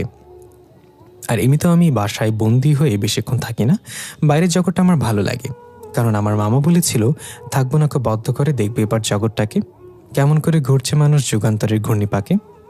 আমি হাসতে হাসতে বললাম, এটা আপনার মামা বলেনি, কাজী নজরুল ইসলাম বলেছে। আমার মা ওনাকে ভাই মানে, সেই হিসেবে তো উনি আমার মামাই হন। এটা শুনে আমি তো প্রায় হাসতে হাসতে গড়াগড়ি খাওয়ার অবস্থা। স্যার, আপনার না অদ্ভুত একটা ক্ষমতা আছে মানুষ হাসানোর, যা সবাই পারে না। এটা বলেই চলে আসলাম হোস্টেলে। স্যার দেয়াল টপকে বাইরে চলে গেল। নিজেকে খুব শান্ত করে রুমে ঢুকলাম। দেখলাম দুই বড় আপু বই পড়ছে, আর আনিসা আপু জানলার কাছে দাঁড়িয়ে এক পলকে কি যেন দেখছে। উনি খেয়াল করেনি আমি রুমে এসেছি। আমি ওয়াশরুমে গিয়ে মুখে পানি দিয়ে আয়নার দিকে তাকিয়ে ভাবতে লাগলাম, আনিসা আপুকে কীভাবে ভরকে দেওয়া যায়। ওয়াশরুম হলো ভাবনা চিন্তা করার সবচেয়ে পারফেক্ট জায়গা। বড় বড় সমস্যার সমাধান ওয়াশরুমে বসেই পাওয়া যায়। হঠাৎ ওয়াশরুমের লাইটটা নিভে গেল। ভাবলাম হয়তো কারেন্ট চলে গিয়েছে, তাই বেরিয়ে আসার জন্য দরজাটায় টান দিলাম, কিন্তু খুলছে না সেটা। মনে হচ্ছে কেউ বাইরে থেকে লক করে রেখেছে।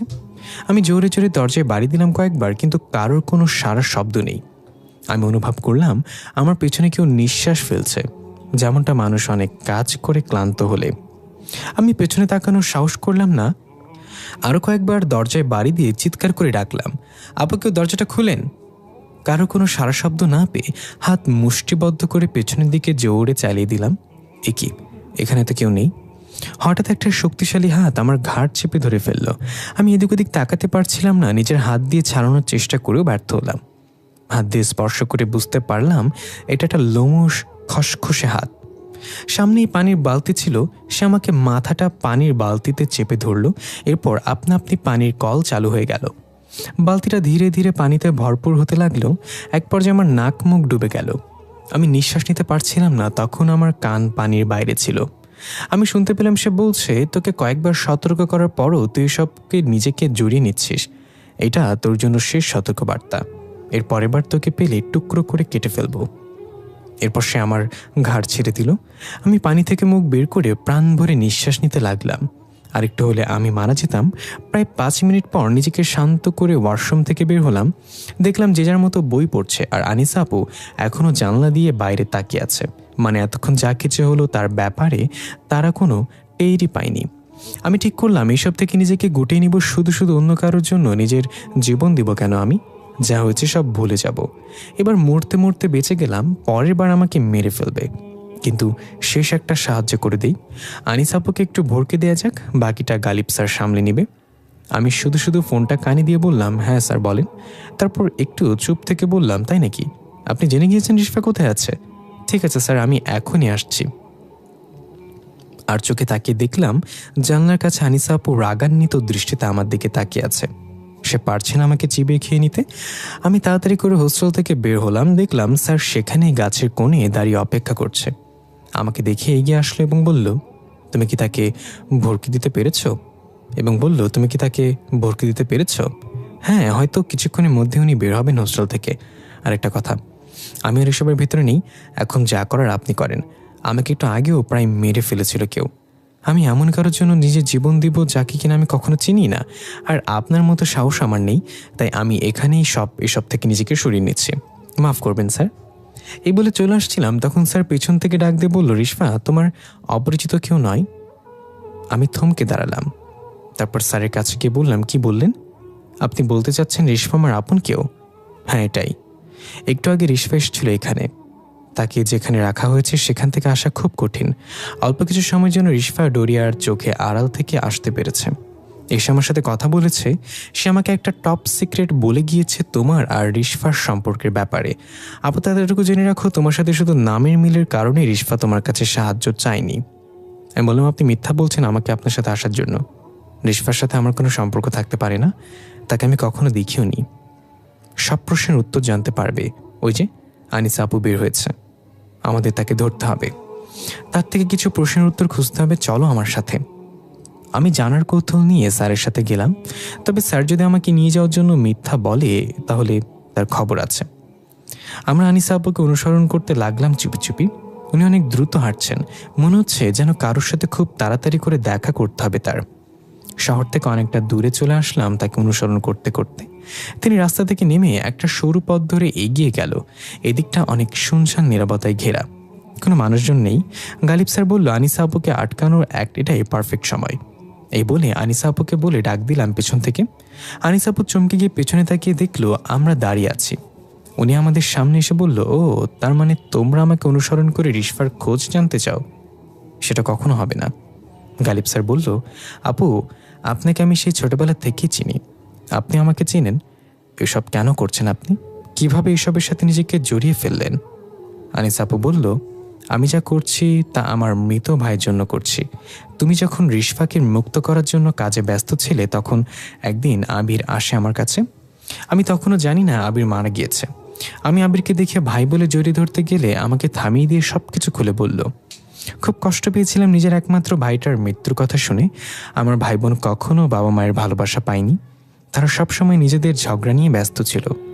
আবির আমাকে বলেছিল সে বেঁচে থাকার চেয়ে মরে গিয়ে বেশি শান্তিতে আছে। তখন তাকে অবহেলা করার মতো কেউ নেই, তাই সে মুক্ত হয়ে চলে যেতে চায়নি। সে চেয়েছিল আমাদের সবার মাঝে থাকতে, কিন্তু রিশফা মুক্ত হয়ে গেলে আবিরও মুক্ত হয়ে যেত সেদিন।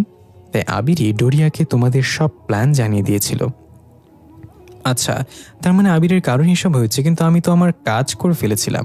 রিশফাকে আয়নার টুকরোটা দিয়ে আঘাত করেছিলাম, তারপরও কেন এমনটা হলো?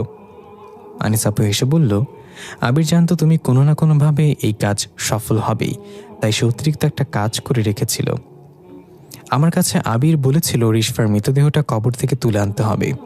রিশফার মৃতদেহ তুলে এনে ডোরিয়াকে দিলে সে চাইলেও আর মুক্ত হতে পারবে না। আমি প্রথমে এটা করতে ভয় পেলেও ভাইয়ের মুখের দিকে তাকিয়ে এটা করেছিলাম সেদিন। ভাইটা বেঁচে থাকতে অনেক কষ্ট পেয়েছে, অন্তত মরার পর একটু ভালো থাকুক। আনিস আপু, আপনি যেটা করেছেন সেটা প্রকৃতির বিরুদ্ধে। মরার পর এই পৃথিবীতে থাকা যায় না, এটা অন্যায়। আপনি অনেক বড় ভুল করেছেন। আনিস আপু উল্টো হাঁটা দিয়ে চলে যেতে যেতে বলল, আমার ভাইয়ের জন্য আমি সব রকম অন্যায় করতে পারি, আমার কাছে কারো জবাবদিহি করতে হবে না। আর তোমরাও বাঁচতে চাইলে রিশফাকে মুক্ত করার চিন্তা বাদ দিয়ে চলে যাও। আচ্ছা, একটা কথা বলে যান আপু, রিশফা মারা গিয়েছে প্রায় 1 বছর আগে, তার মৃতদেহ এখনও এত তাজা কিভাবে? আনিস আপু বলল, ডোরিয়া রিশফার মৃতদেহ কখনো পচতে দিবে না, কিন্তু তোমরা মরে গেলে পচে যাবে। ডোরিয়া সবাইকে মায়া দেখায় না। আনিস আপু চলে গেল। গালিব স্যার বিড়বিড় করে বলল, আপনার ভাই আমাকে চিনলেও আপনি এখন আমাকে চিনেননি আপু, তবে চিনবেন আপনিও, সময় হোক। আমি বললাম, আমরা তো জানতে পারলাম না রিশফা এখন কোথায় আছে। তাকে ডাক না দিয়ে তাকে অনুসরণ করলে হয়তো সে আমাদের সেখানে নিয়ে যেত। সেটা আর জানার দরকার নেই। রিশফা তখন এসে আমাদেরকে বলে গিয়েছে কোথায় গেলে তাকে আমরা পাবো। তবে তার আগে আমাদের রিশফার কবরের কাছে যেতে হবে। সেখানে একটা নারিকেল গাছ আছে, নারিকেল গাছের মাথায় একটা তাবিজ রাখা আছে। সেই তাবিজটা যদি খুঁজে পুড়ে দিতে পারি তাহলে রিশফা তার শক্তি ফিরে পাবে। তুমি তো এখনো রিশফার ভয়ঙ্কর রূপ দেখোনি, আমি দেখেছি।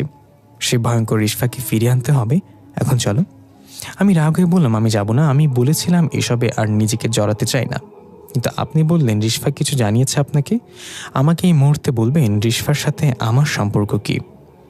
গালিব স্যার আমার কাছে এসে কাঁধে হাত রেখে বলল, রিশফা তোমার অপরিচিত কেউ না, সে তোমার নিজের মায়ের পেটের ছোট বোন। না, এটা হতে পারে না। রিশফা কিভাবে আমার বোন হবে? আমি যখন খুব ছোট ছিলাম তখনই আমার মা মারা গিয়েছে, আর আমি আমার মায়ের একমাত্র মেয়ে। আপনি আমার সাথে মিথ্যা কথা বলছেন। দেখো, আমি জীবনে কখনো মিথ্যা কথা বলিনি, শুধু মাঝে মাঝে সত্য গোপন করেছি। কিন্তু এটা সত্যি কথা, রিশফা তোমারই ছোট বোন। তোমাদের দুজনের বাবা আলাদা হলেও মা কিন্তু একজনই। আচ্ছা, তুমি কি তোমার মাকে মরতে দেখেছো বা তার কবর কোথায় সেটা দেখেছো? না স্যার, আমি তখন খুব ছোট। বাবার মুখ থেকে শুনেছি মা মারা গিয়েছে, আর এতদিন আমি সেটাই জেনে আসছিলাম। তোমার বাবা আর মায়ের বিয়েটা ছিল প্রেমের বিয়ে। পরিবারের অমতে বিয়ে করার কারণে তোমার দাদু বাড়ির কেউ সেটা মন থেকে মেনে নেয়নি। বিয়ের পরদিন যতই যাচ্ছিল তোমার মায়ের উপর অত্যাচারের মাত্রা তত বাড়ছিল। এইসব নিয়ে তোমার বাবার সাথে প্রতিদিন তোমার মায়ের কথা কাটাকাটি হতেই থাকে। তোমার বাবাও বিয়ের পর অনেক পরিবর্তন হয়ে যায়। তার স্ত্রীর প্রতি হওয়া অত্যাচার তার কিছু আসতো যেত না। অবশেষে বছর না ঘুরতেই তাদের কোলজুড়ে একটা ফুটফুটে কন্যা সন্তান এলো। নাম রাখা হলো রিশফা। সেটাই ছিলে তুমি। তোমার মা ভেবেছিল হয়তো এবার সবাই তাকে ভালোবাসবে। সত্যি বলতে তারা কখনোই তোমার মাকে বাড়ির বউ হিসেবে গ্রহণ করেনি। তাই তুমি জন্ম নেওয়ার পরও তারা তাদের অবহেলা চালিয়ে যেতে লাগলো। তোমার বাবা তখন সম্পূর্ণ আলাদা একজন মানুষ। তোমার বয়স তখন 1.5 মাসের মতো হবে। হঠাৎ তোমার আব্বু তার পরিবারের পছন্দে বিয়ে করার জন্য রাজি হয়ে গেল। তোমার মায়ের মাথায় যেন আকাশ ভেঙে পড়ল। অনেক কান্নাকাটি করেও তোমার মা তাদের মন গলাতে পারেনি সেদিন। তোমার মাকে আনুষ্ঠানিকভাবে ডিভোর্স দেওয়া হলো, কিন্তু তোমাকে রেখে দিল তাদের কাছে। তোমার মা সবার পায়ে ধরেছিল যেন তোমাকে দিয়ে দেয় অন্তত, কিন্তু তারা দেয়নি। তোমার মাকে খালি হাতে সে বাড়ি থেকে বের করে দেওয়া হয়েছিল সেদিন। আর তোমাকে ছোটবেলা থেকে জানিয়ে এসেছে তোমার মা মারা গিয়েছে। আমি অশ্রুসিক্ত চোখে গালিব স্যারের দিকে তাকিয়ে আছি। বুক ফেটে কান্না পাচ্ছে আমার। হিচকি তুলতে তুলতে বললাম, তারপর কি হয়েছিল? তারপর তোমার মা তার বাবার বাড়িতে চলে আসে। তার বাবা তাকে ফেলে দেয়নি সেদিন, বুকে জড়িয়ে নিয়েছিল নিজের আদরের মেয়েকে। তার প্রায় 1 মাস পর তোমার মায়ের আবার বিয়ে ঠিক করলো তার বাবা। তোমার মা কিছুতেই বিয়েতে রাজি ছিল না, কিন্তু একবার তার বাবাকে কাঁদিয়েছে। অন্তত এবার বাবার মুখে একটু হাসি ফুটুক এই ভেবে রাজি হয়ে যায়। তারপর বিয়ে হয়ে যায় এক ইতালি প্রবাসীর সাথে। মানুষটা অনেক ভালো ছিল। তোমার মাকে নিয়ে কয়েকবার তোমাকে দেখতে গিয়েছিল তার মন ভালো করার জন্য, কিন্তু তারা তোমাকে একটিবারের জন্য দেখতে দেয়নি। বারবার অপমান করে তাড়িয়ে দিয়েছে। তার 1 বছর পর তোমার মায়ের আরেকটা মেয়ে হয় সেই ঘরে। তোমার মা তার এই মেয়ের নামও তার প্রথম আদরের মেয়ের নামের সাথে মিলিয়ে রিশফা রাখে। তাতে অন্তত এটা মনে হবে রিশফা তার আগেই সাথেই আছে। সে তোমার ছোট বোনের মাঝে তোমাকে খুঁজে পেত, কিন্তু সৃষ্টিকর্তার কি অপার খেলা দেখো, সে তার মেয়েকেই হারিয়ে পাগল হয়ে গেল। আর আজকে এত কিছু হচ্ছে সেই রিশফাকে হারানোর কষ্টেই। রিশফা তোমার পর না, তোমারই ছোট বোন। তোমরা একই মায়ের মেয়ে? আমি হাওয়া করে কেঁদে স্যারকে জড়িয়ে ধরলাম। আমার বোন আমার কাছে মৃত্যুর পর এসে দেখা দিয়েছে, যেই মাকে আমি ছোটবেলা থেকে মৃত ভেবে এসেছি, সেই মা বেঁচে ছিল এতদিন। আমি কেন এসব আগে জানলাম না? গালিব স্যার আমার চোখের পানি মুছে দিয়ে বলল, এখন তো জেনেছ, এবার হোস্টেলে চলে যাও। নিজেকে আর ক্লান্ত করো না, বাকিটা আমি সামলাতে পারবো। আমি চোখ মুছতে মুছতে বললাম, কি বলছেন স্যার? আমার বোন মৃত্যুর পরও কষ্ট পাচ্ছে আর আমি গিয়ে আরাম করব? আমি আপনার সাথে আসবো, আমি আমার বোনের জন্য সব করতে পারবো। গালিব স্যার হাসতে হাসতে বলল, তাই নাকি? একটু আগে তো বলছিলে অপরিচিত কারোর জন্য তুমি নিজেকে বিপদে ফেলতে পারো না, তুমি এসব থেকে নিজেকে সরিয়ে নিতে চাও। এখন যখন জানতে পারলে রিশফা তোমার বোন, তখন একেবারে দরদ উতলিয়ে পড়ছে। আমি তো রিশফার কেউ হই না, রিশফার সাথে আমার কোনো রক্তের সম্পর্কও নেই। কই, আমি তো একবারও পিছিয়ে যাওয়ার কথা মাথায় আনিনি, কারণ কেউ বিপদে পড়লে আমি সম্পর্ক খুঁজি না। বিপদে পড়া প্রত্যেকটা মানুষই আমার আপনজন, আর এটাই আমার ধর্ম, এটাই মানব ধর্ম। এখন যাও তুমি, আমি একাই পারবো, আমার কাউকে দরকার নেই। আমি স্যারের পায়ে পড়ে গেলাম, কাঁদতে কাঁদতে বললাম, প্লিজ স্যার, আমার ভুল হয়ে গেছে, আমাকে মাফ করে দেন। আজ থেকে আমার ধর্ম মানব ধর্ম, বিপদে পড়া কাউকে আমি আর পর ভাববো না। প্লিজ স্যার, আমাকে আমার বোনের কাছে নিয়ে যান। স্যার আমাকে উঠিয়ে বলল, হয়েছে হয়েছে, এবার কান্না থামো, কাঁদলে তোমাকে শাকচুনির মতো বড় খালার ভাতিজির মতো লাগে। এখন চলো, আমাদের তাড়াতাড়ি যেতে হবে। আমি ফিক করে এসে দিয়ে বললাম, স্যার আপনি পারেন না বটে, চলেন চলেন, রিশফা আমাদের অপেক্ষায়। রিশফার কবরটা ওদের বিল্ডিংয়ের ঠিক পেছনে। আনিসা আপু কবর থেকে মৃতদেহ নিয়ে আবার আগের মতো করে দিয়েছে কবরটা। একটা মেয়ে হয়ে এত কঠিন কাজটা কিভাবে করলো সে মাথায় আসছে না। কবরের পাশে ছোট্ট একটা নালা, এখানে রিশফাকে মেরে ফেলে দিয়েছিল তারা। আর একটু দূরেই নারকেল গাছটা বড় দৈত্য ন্যায় দাঁড়িয়ে আছে। গাছের মাথায় তাবিজ রাখা, এটা নিয়ে পুড়িয়ে দিতে হবে। নারিকেল গাছের সামনে গিয়ে দুজনের দিকে তাকালাম। আমি বললাম, তাকিয়ে আছেন স্যার, গাছে উঠে তাবিজটা নিয়ে আসেন। হ্যাঁ উঠবো, তবে একটা সমস্যা আছে, আসলে আমি গাছে উঠতে পারি কিন্তু নামতে পারি না। স্যার এখন মজা না করে তাড়াতাড়ি ওঠেন গাছে, দরকার পড়লে আমি আপনাকে গাছ থেকে নামিয়ে আনবো। প্রায় সকাল হয়ে আসছে, লোকজনের আনাগোনা শুরু হয়ে গেল, আমাদের কাজ কঠিন হয়ে যাবে। হ্যাঁ ঠিক বলেছ।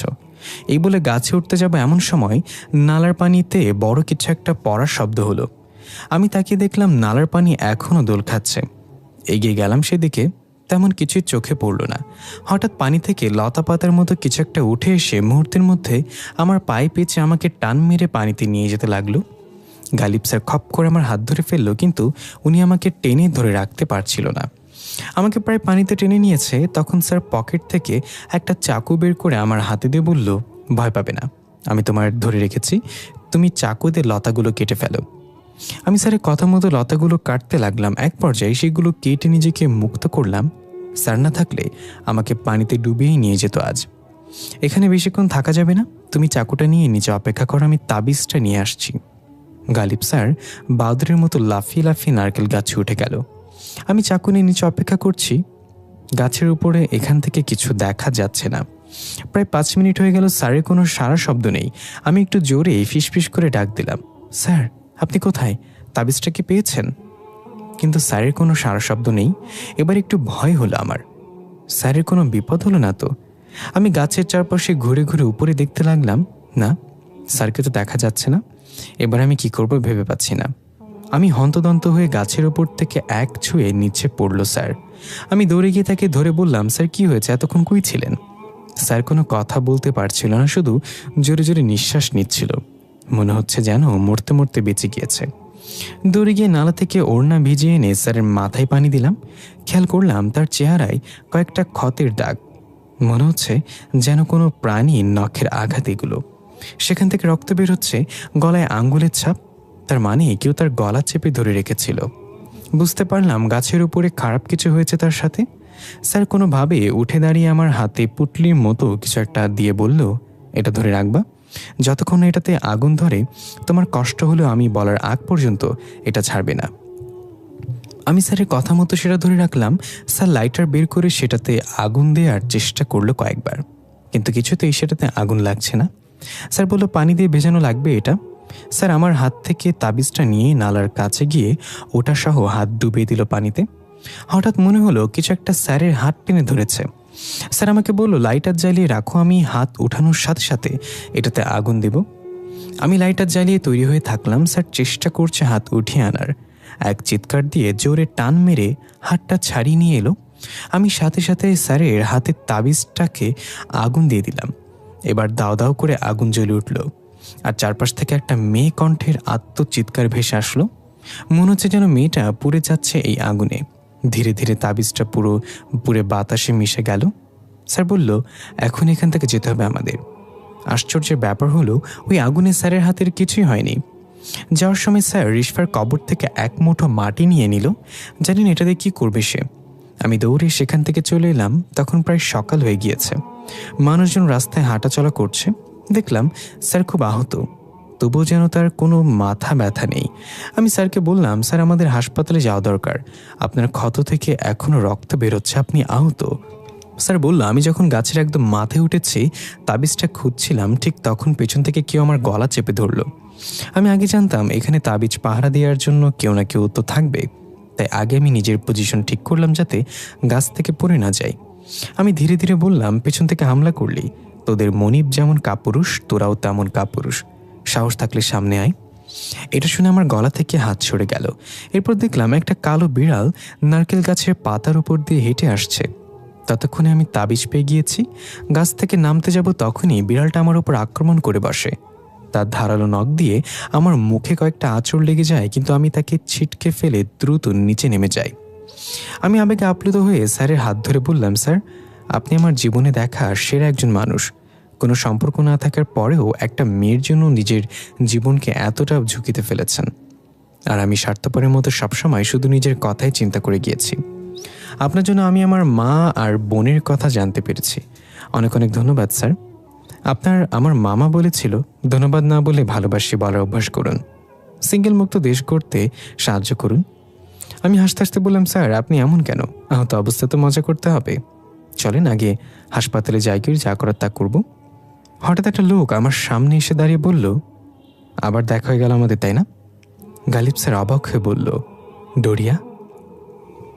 আমি খেয়াল করলাম লোকটার কেমন অদ্ভুত চাহনি, লাল চক্ষু বিশিষ্ট, মাথায় কালো কাপড় বাঁধা। যেটা দেখে ভয় পেলাম তা হল লোকটার জিহ্বা চিকন, একদম সাপের জিহ্বার মতো। যখন সে কথা বলছিল তখন জিহ্বাটা বারবার সাপের মতো বের হচ্ছিল। লোকটা বলল, অবাকে গেলি তাই না? তুই যা করে বেড়াচ্ছিস তাতে তোর সাথে দেখা না করে পারলাম না। এবার তোকে আমি সতর্ক করতে আসিনি, কারণ আমি জানি পৃথিবীতে এমন কোনো সতর্কবার্তা নেই যে তোকে ভয় পাওয়াতে পারবে। আমি ভয় পেলেও গালিব স্যার কান চুলকাতে চুলকাতে বলল, তাহলে কেন তোর এত মূল্যবান সময় নষ্ট করতে এসছিস সেখানে? তুই যে আমার কিছু ছিঁড়তে পারবি না সেটা আমি জানি। ডোরি একটু অপমান বোধ করল এবং বলল, তোকে একটা অফার দিতে এসেছি। তুই যদি এবার আমার কাছ থেকে রিশফাকে মুক্ত করতে পারোস তাহলে আর কোনোদিন আমি ফিরে আসবো না, তোকে বিরক্ত করব না। এটা আমার পক্ষ থেকে তোর সাহসিকতার পুরস্কার। আচ্ছা এই কথা, তাহলে ঠিক আছে, আমি তোর অফার গ্রহণ করলাম, কিন্তু যদি আমি এটা না পারি তাহলে কী হবে? কারণ অফার তো এক পক্ষে হয় না, এখানে তোরও কোনো ফায়দা আছে নিশ্চয়ই। ডোরিয়া হাসি দিয়ে বলল, এই জন্যই তো তোকে এত ভালো লাগে আমার। নিশ্চয়ই আমারও ফায়দা আছে। সেটা হলো, তুই যদি রিশফাকে মুক্ত করতে না পারস তাহলে তুই ইচ্ছায় আমার কাছে নিজের আত্মা অর্পণ করবি। আমি তোর আত্মা চাই। আমি বললাম, না স্যার, আপনি তার কথা মানবেন না। সে আপনাকে ফাঁসাতে চাচ্ছে। রিশফাকে মুক্ত করলেও সে তার কথা রাখবে না। ডোরিয়া বলল, এই জন্যই মেয়ে মানুষ আমার ভালো লাগে না, সব কাজে বাজে ব্যাগরা দিবে। আমরা জিন জাতি, আমরা মরে গেলেও আমাদের দেওয়া ওয়াদা থেকে বিচ্যুত হই না। গালিব স্যার বলল, ঠিক আছে, আমি তোর অফারে রাজি। আমি জানি আমি জিতব, তুই তোর ওয়াদা রাখার জন্য প্রস্তুত হয়ে নে। ডোরিয়া একটা শয়তানি হাসি দিয়ে হাঁটতে হাঁটতে চলে গেল এবং যাওয়ারকে বলল, তোর হাতে সময় মাত্র একদিন। আশেপাশে তাকিয়ে দেখলাম অনেকেই আমাদের দিকে তাকিয়ে আছে। তার মানে ডোরিয়াকে শুধু আমরাই দেখতে পেয়েছি, মানুষ আমাদের পাগল ভাবছে হয়তো। আমরা সেখান থেকে তাড়াতাড়ি হাঁটা দিলাম। আমি স্যারকে বললাম, সে চাইলেই তো এখনই আমাদের মেরে ফেলতে পারতো, তাহলে মারল না কেন? আমিও সেটাই ভাবছি। আমি তো ঢপের ঠেলায় বলে দিয়েছি সে আমার কিচ্ছু ছিঁড়তে পারবে না, তবু সে কোনো রিয়্যাক্ট করলো না কেন বুঝলাম না। তাহলে এখন আমরা কি করব? আপনি তো ডোরিয়াকে বলে দিলেন তার অফারে রাজি, যদি এটা না করতে পারেন তাহলে আপনাকে সে মেরে ফেলবে। আমি মারা যাব বলে কষ্ট পাচ্ছ নাকি তোমার বোনকে মুক্ত করতে পারবো না বলে কষ্ট পাচ্ছ, কোনটা? জানি না স্যার, তবে মনটা কেমন যেন অস্থির লাগছে। এর মাঝে হঠাৎ আমাদের সামনে রিশফা আসলো বাতাসের গতিতে। আমরা থমকে দাঁড়িয়ে গেলাম।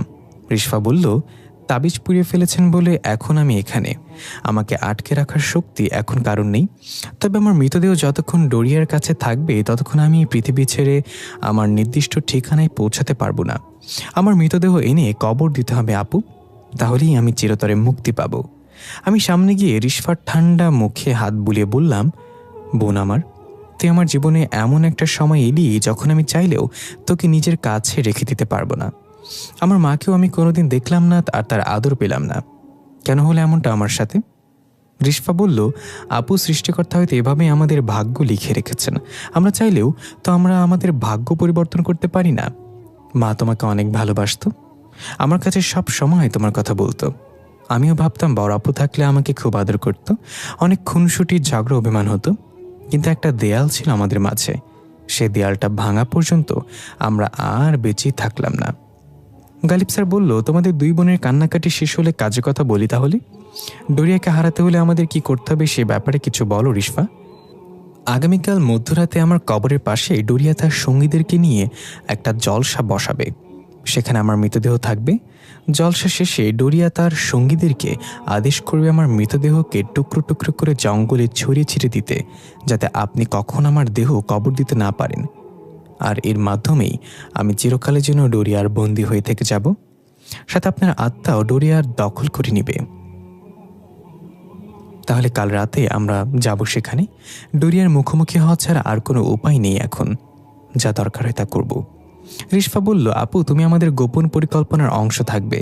স্যার সেখানে সরাসরি যাবে যেহেতু স্যারের সাথে ডোরিয়ার একটা চুক্তি হয়েছে। আর তুমি যাবে গোপনে সবার চোখের আড়ালে, সঠিক সময়ের অপেক্ষা করবে। স্যার যখন রিশফা বলে ডাক দিবে, তুমি স্যারকে চাকুটা নিয়ে আমার মৃতদেহকে বিঁধে দিবে। হাত কাঁপা বা ভয় পাওয়া যাবে না, মায়াও করা যাবে না। ঠিক আছে, আমি তাই করব। চাকুটা আমার কাছে আছে এখনো, আমি কাল পর্যন্ত নিজেকে তৈরি করে নিব। রিশফা বলল, তাহলে এখন আমি যাই, কাল সেখানে দেখা হচ্ছে। স্যার, আপু নিজের খেয়াল রাখবেন। তাহলে আমি এখন যাই, কাল সেখানে দেখা হচ্ছে। রিশফা চলে গেল। আমি বললাম, স্যার কাল পর্যন্ত আমরা কি করব? আমার মনে হয় আমাদের আলাদা হওয়া ঠিক হবে না। হ্যাঁ, আমাদের একসাথে থাকতে হবে। আপাতত তোমার হোস্টেলে যাওয়ার দরকার নেই, আমাদের বাড়িতে চলো। বাড়িতে তোমার শাশুড়ি মা আছে, সে তোমার খেয়াল রাখবে। সরি, আমার মা আছে বাড়িতে। আমি হাসি চেপে বললাম, স্যার আপনি না চলেন, তাহলে শাশুড়ি মায়ের দোয়া নিয়ে আসি। সরি, আপনার মায়ের। আমার মামা বলেছিল দুটো জিনিস আটকে রাখা স্বাস্থ্যের জন্য ক্ষতিকর, এক হলো হাসি, দুই হলো গ্যাস।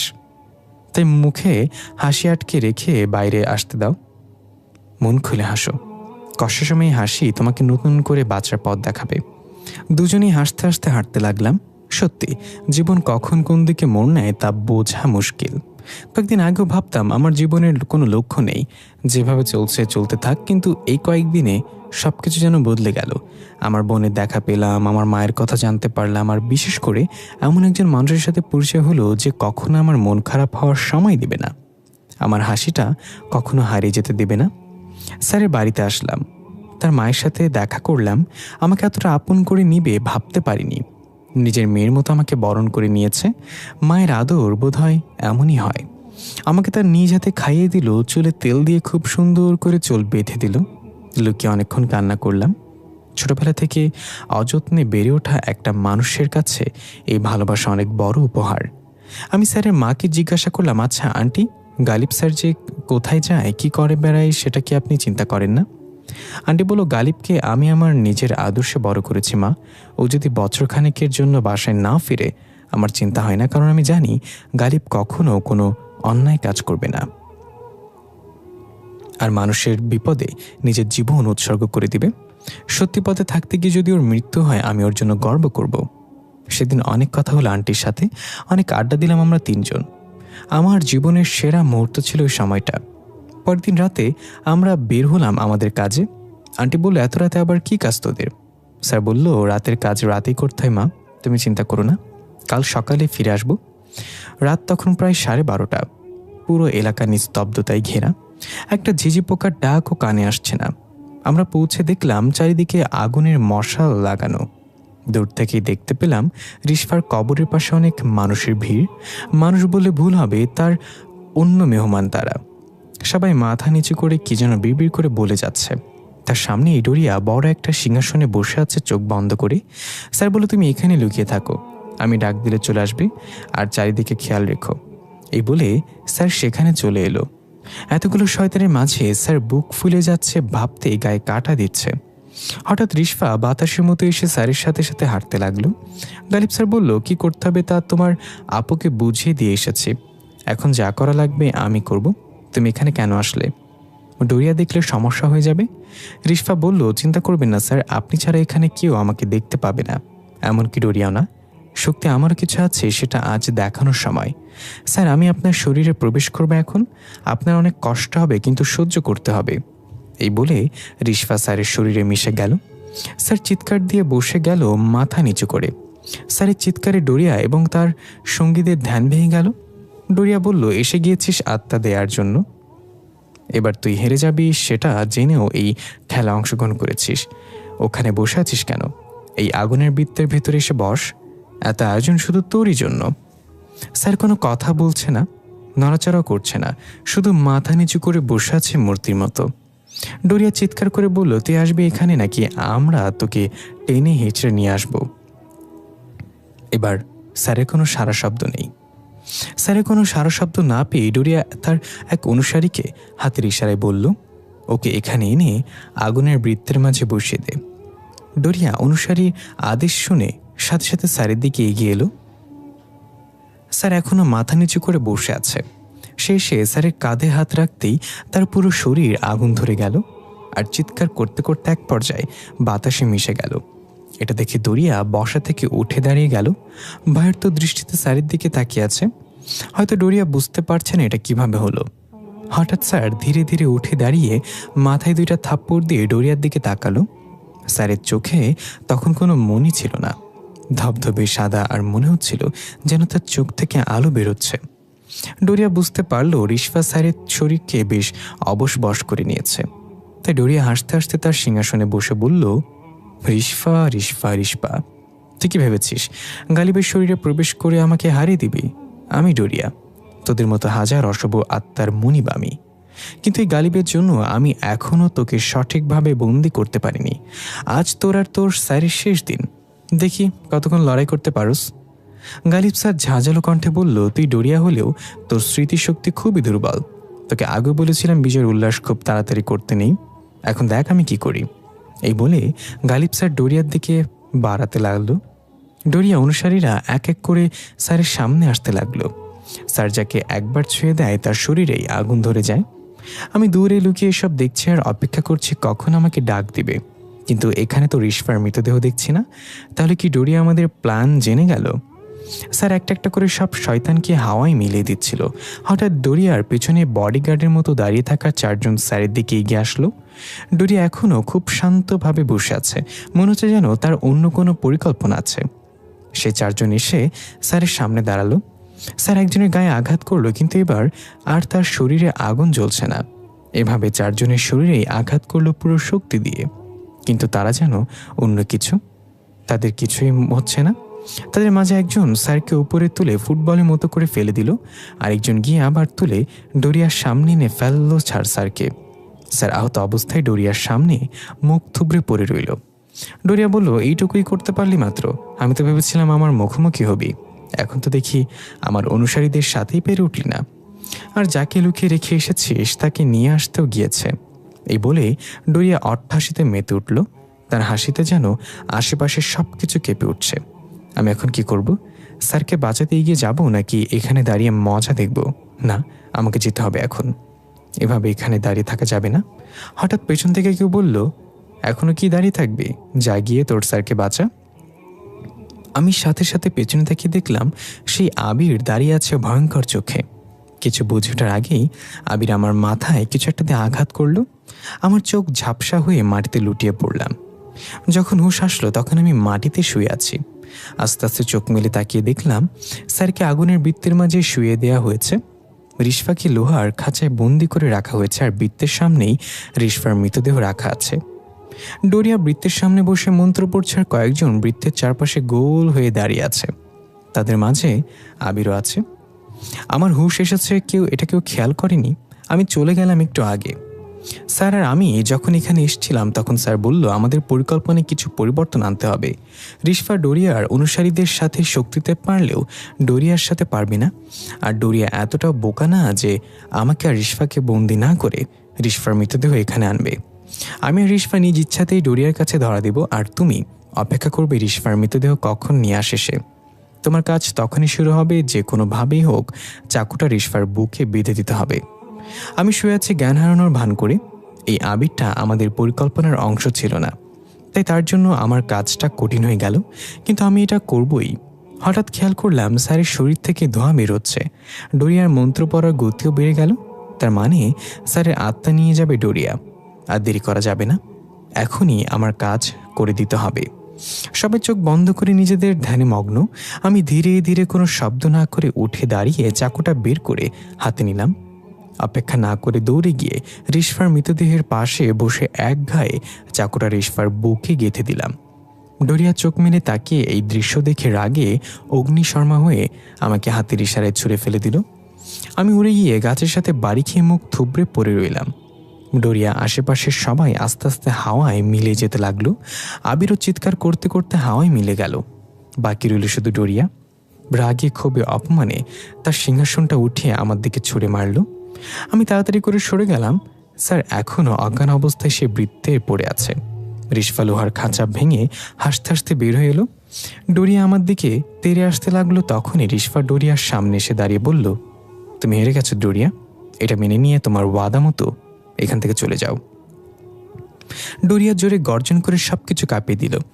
সে কোনোভাবেই মেনে নিতে পারছে না এই হার। রিশফা আবারও বলল, তুমি বলেছিলে জিনরা কখনো ওয়াদা ভঙ্গ করে না, তাহলে মেনে নাও তুমি হেরে গেছো আর ওদেরকে ছেড়ে দাও। আমি চলে যাচ্ছি আমার ঠিকানায়। আজ থেকে আমি যেমন মুক্ত ওরাও মুক্ত।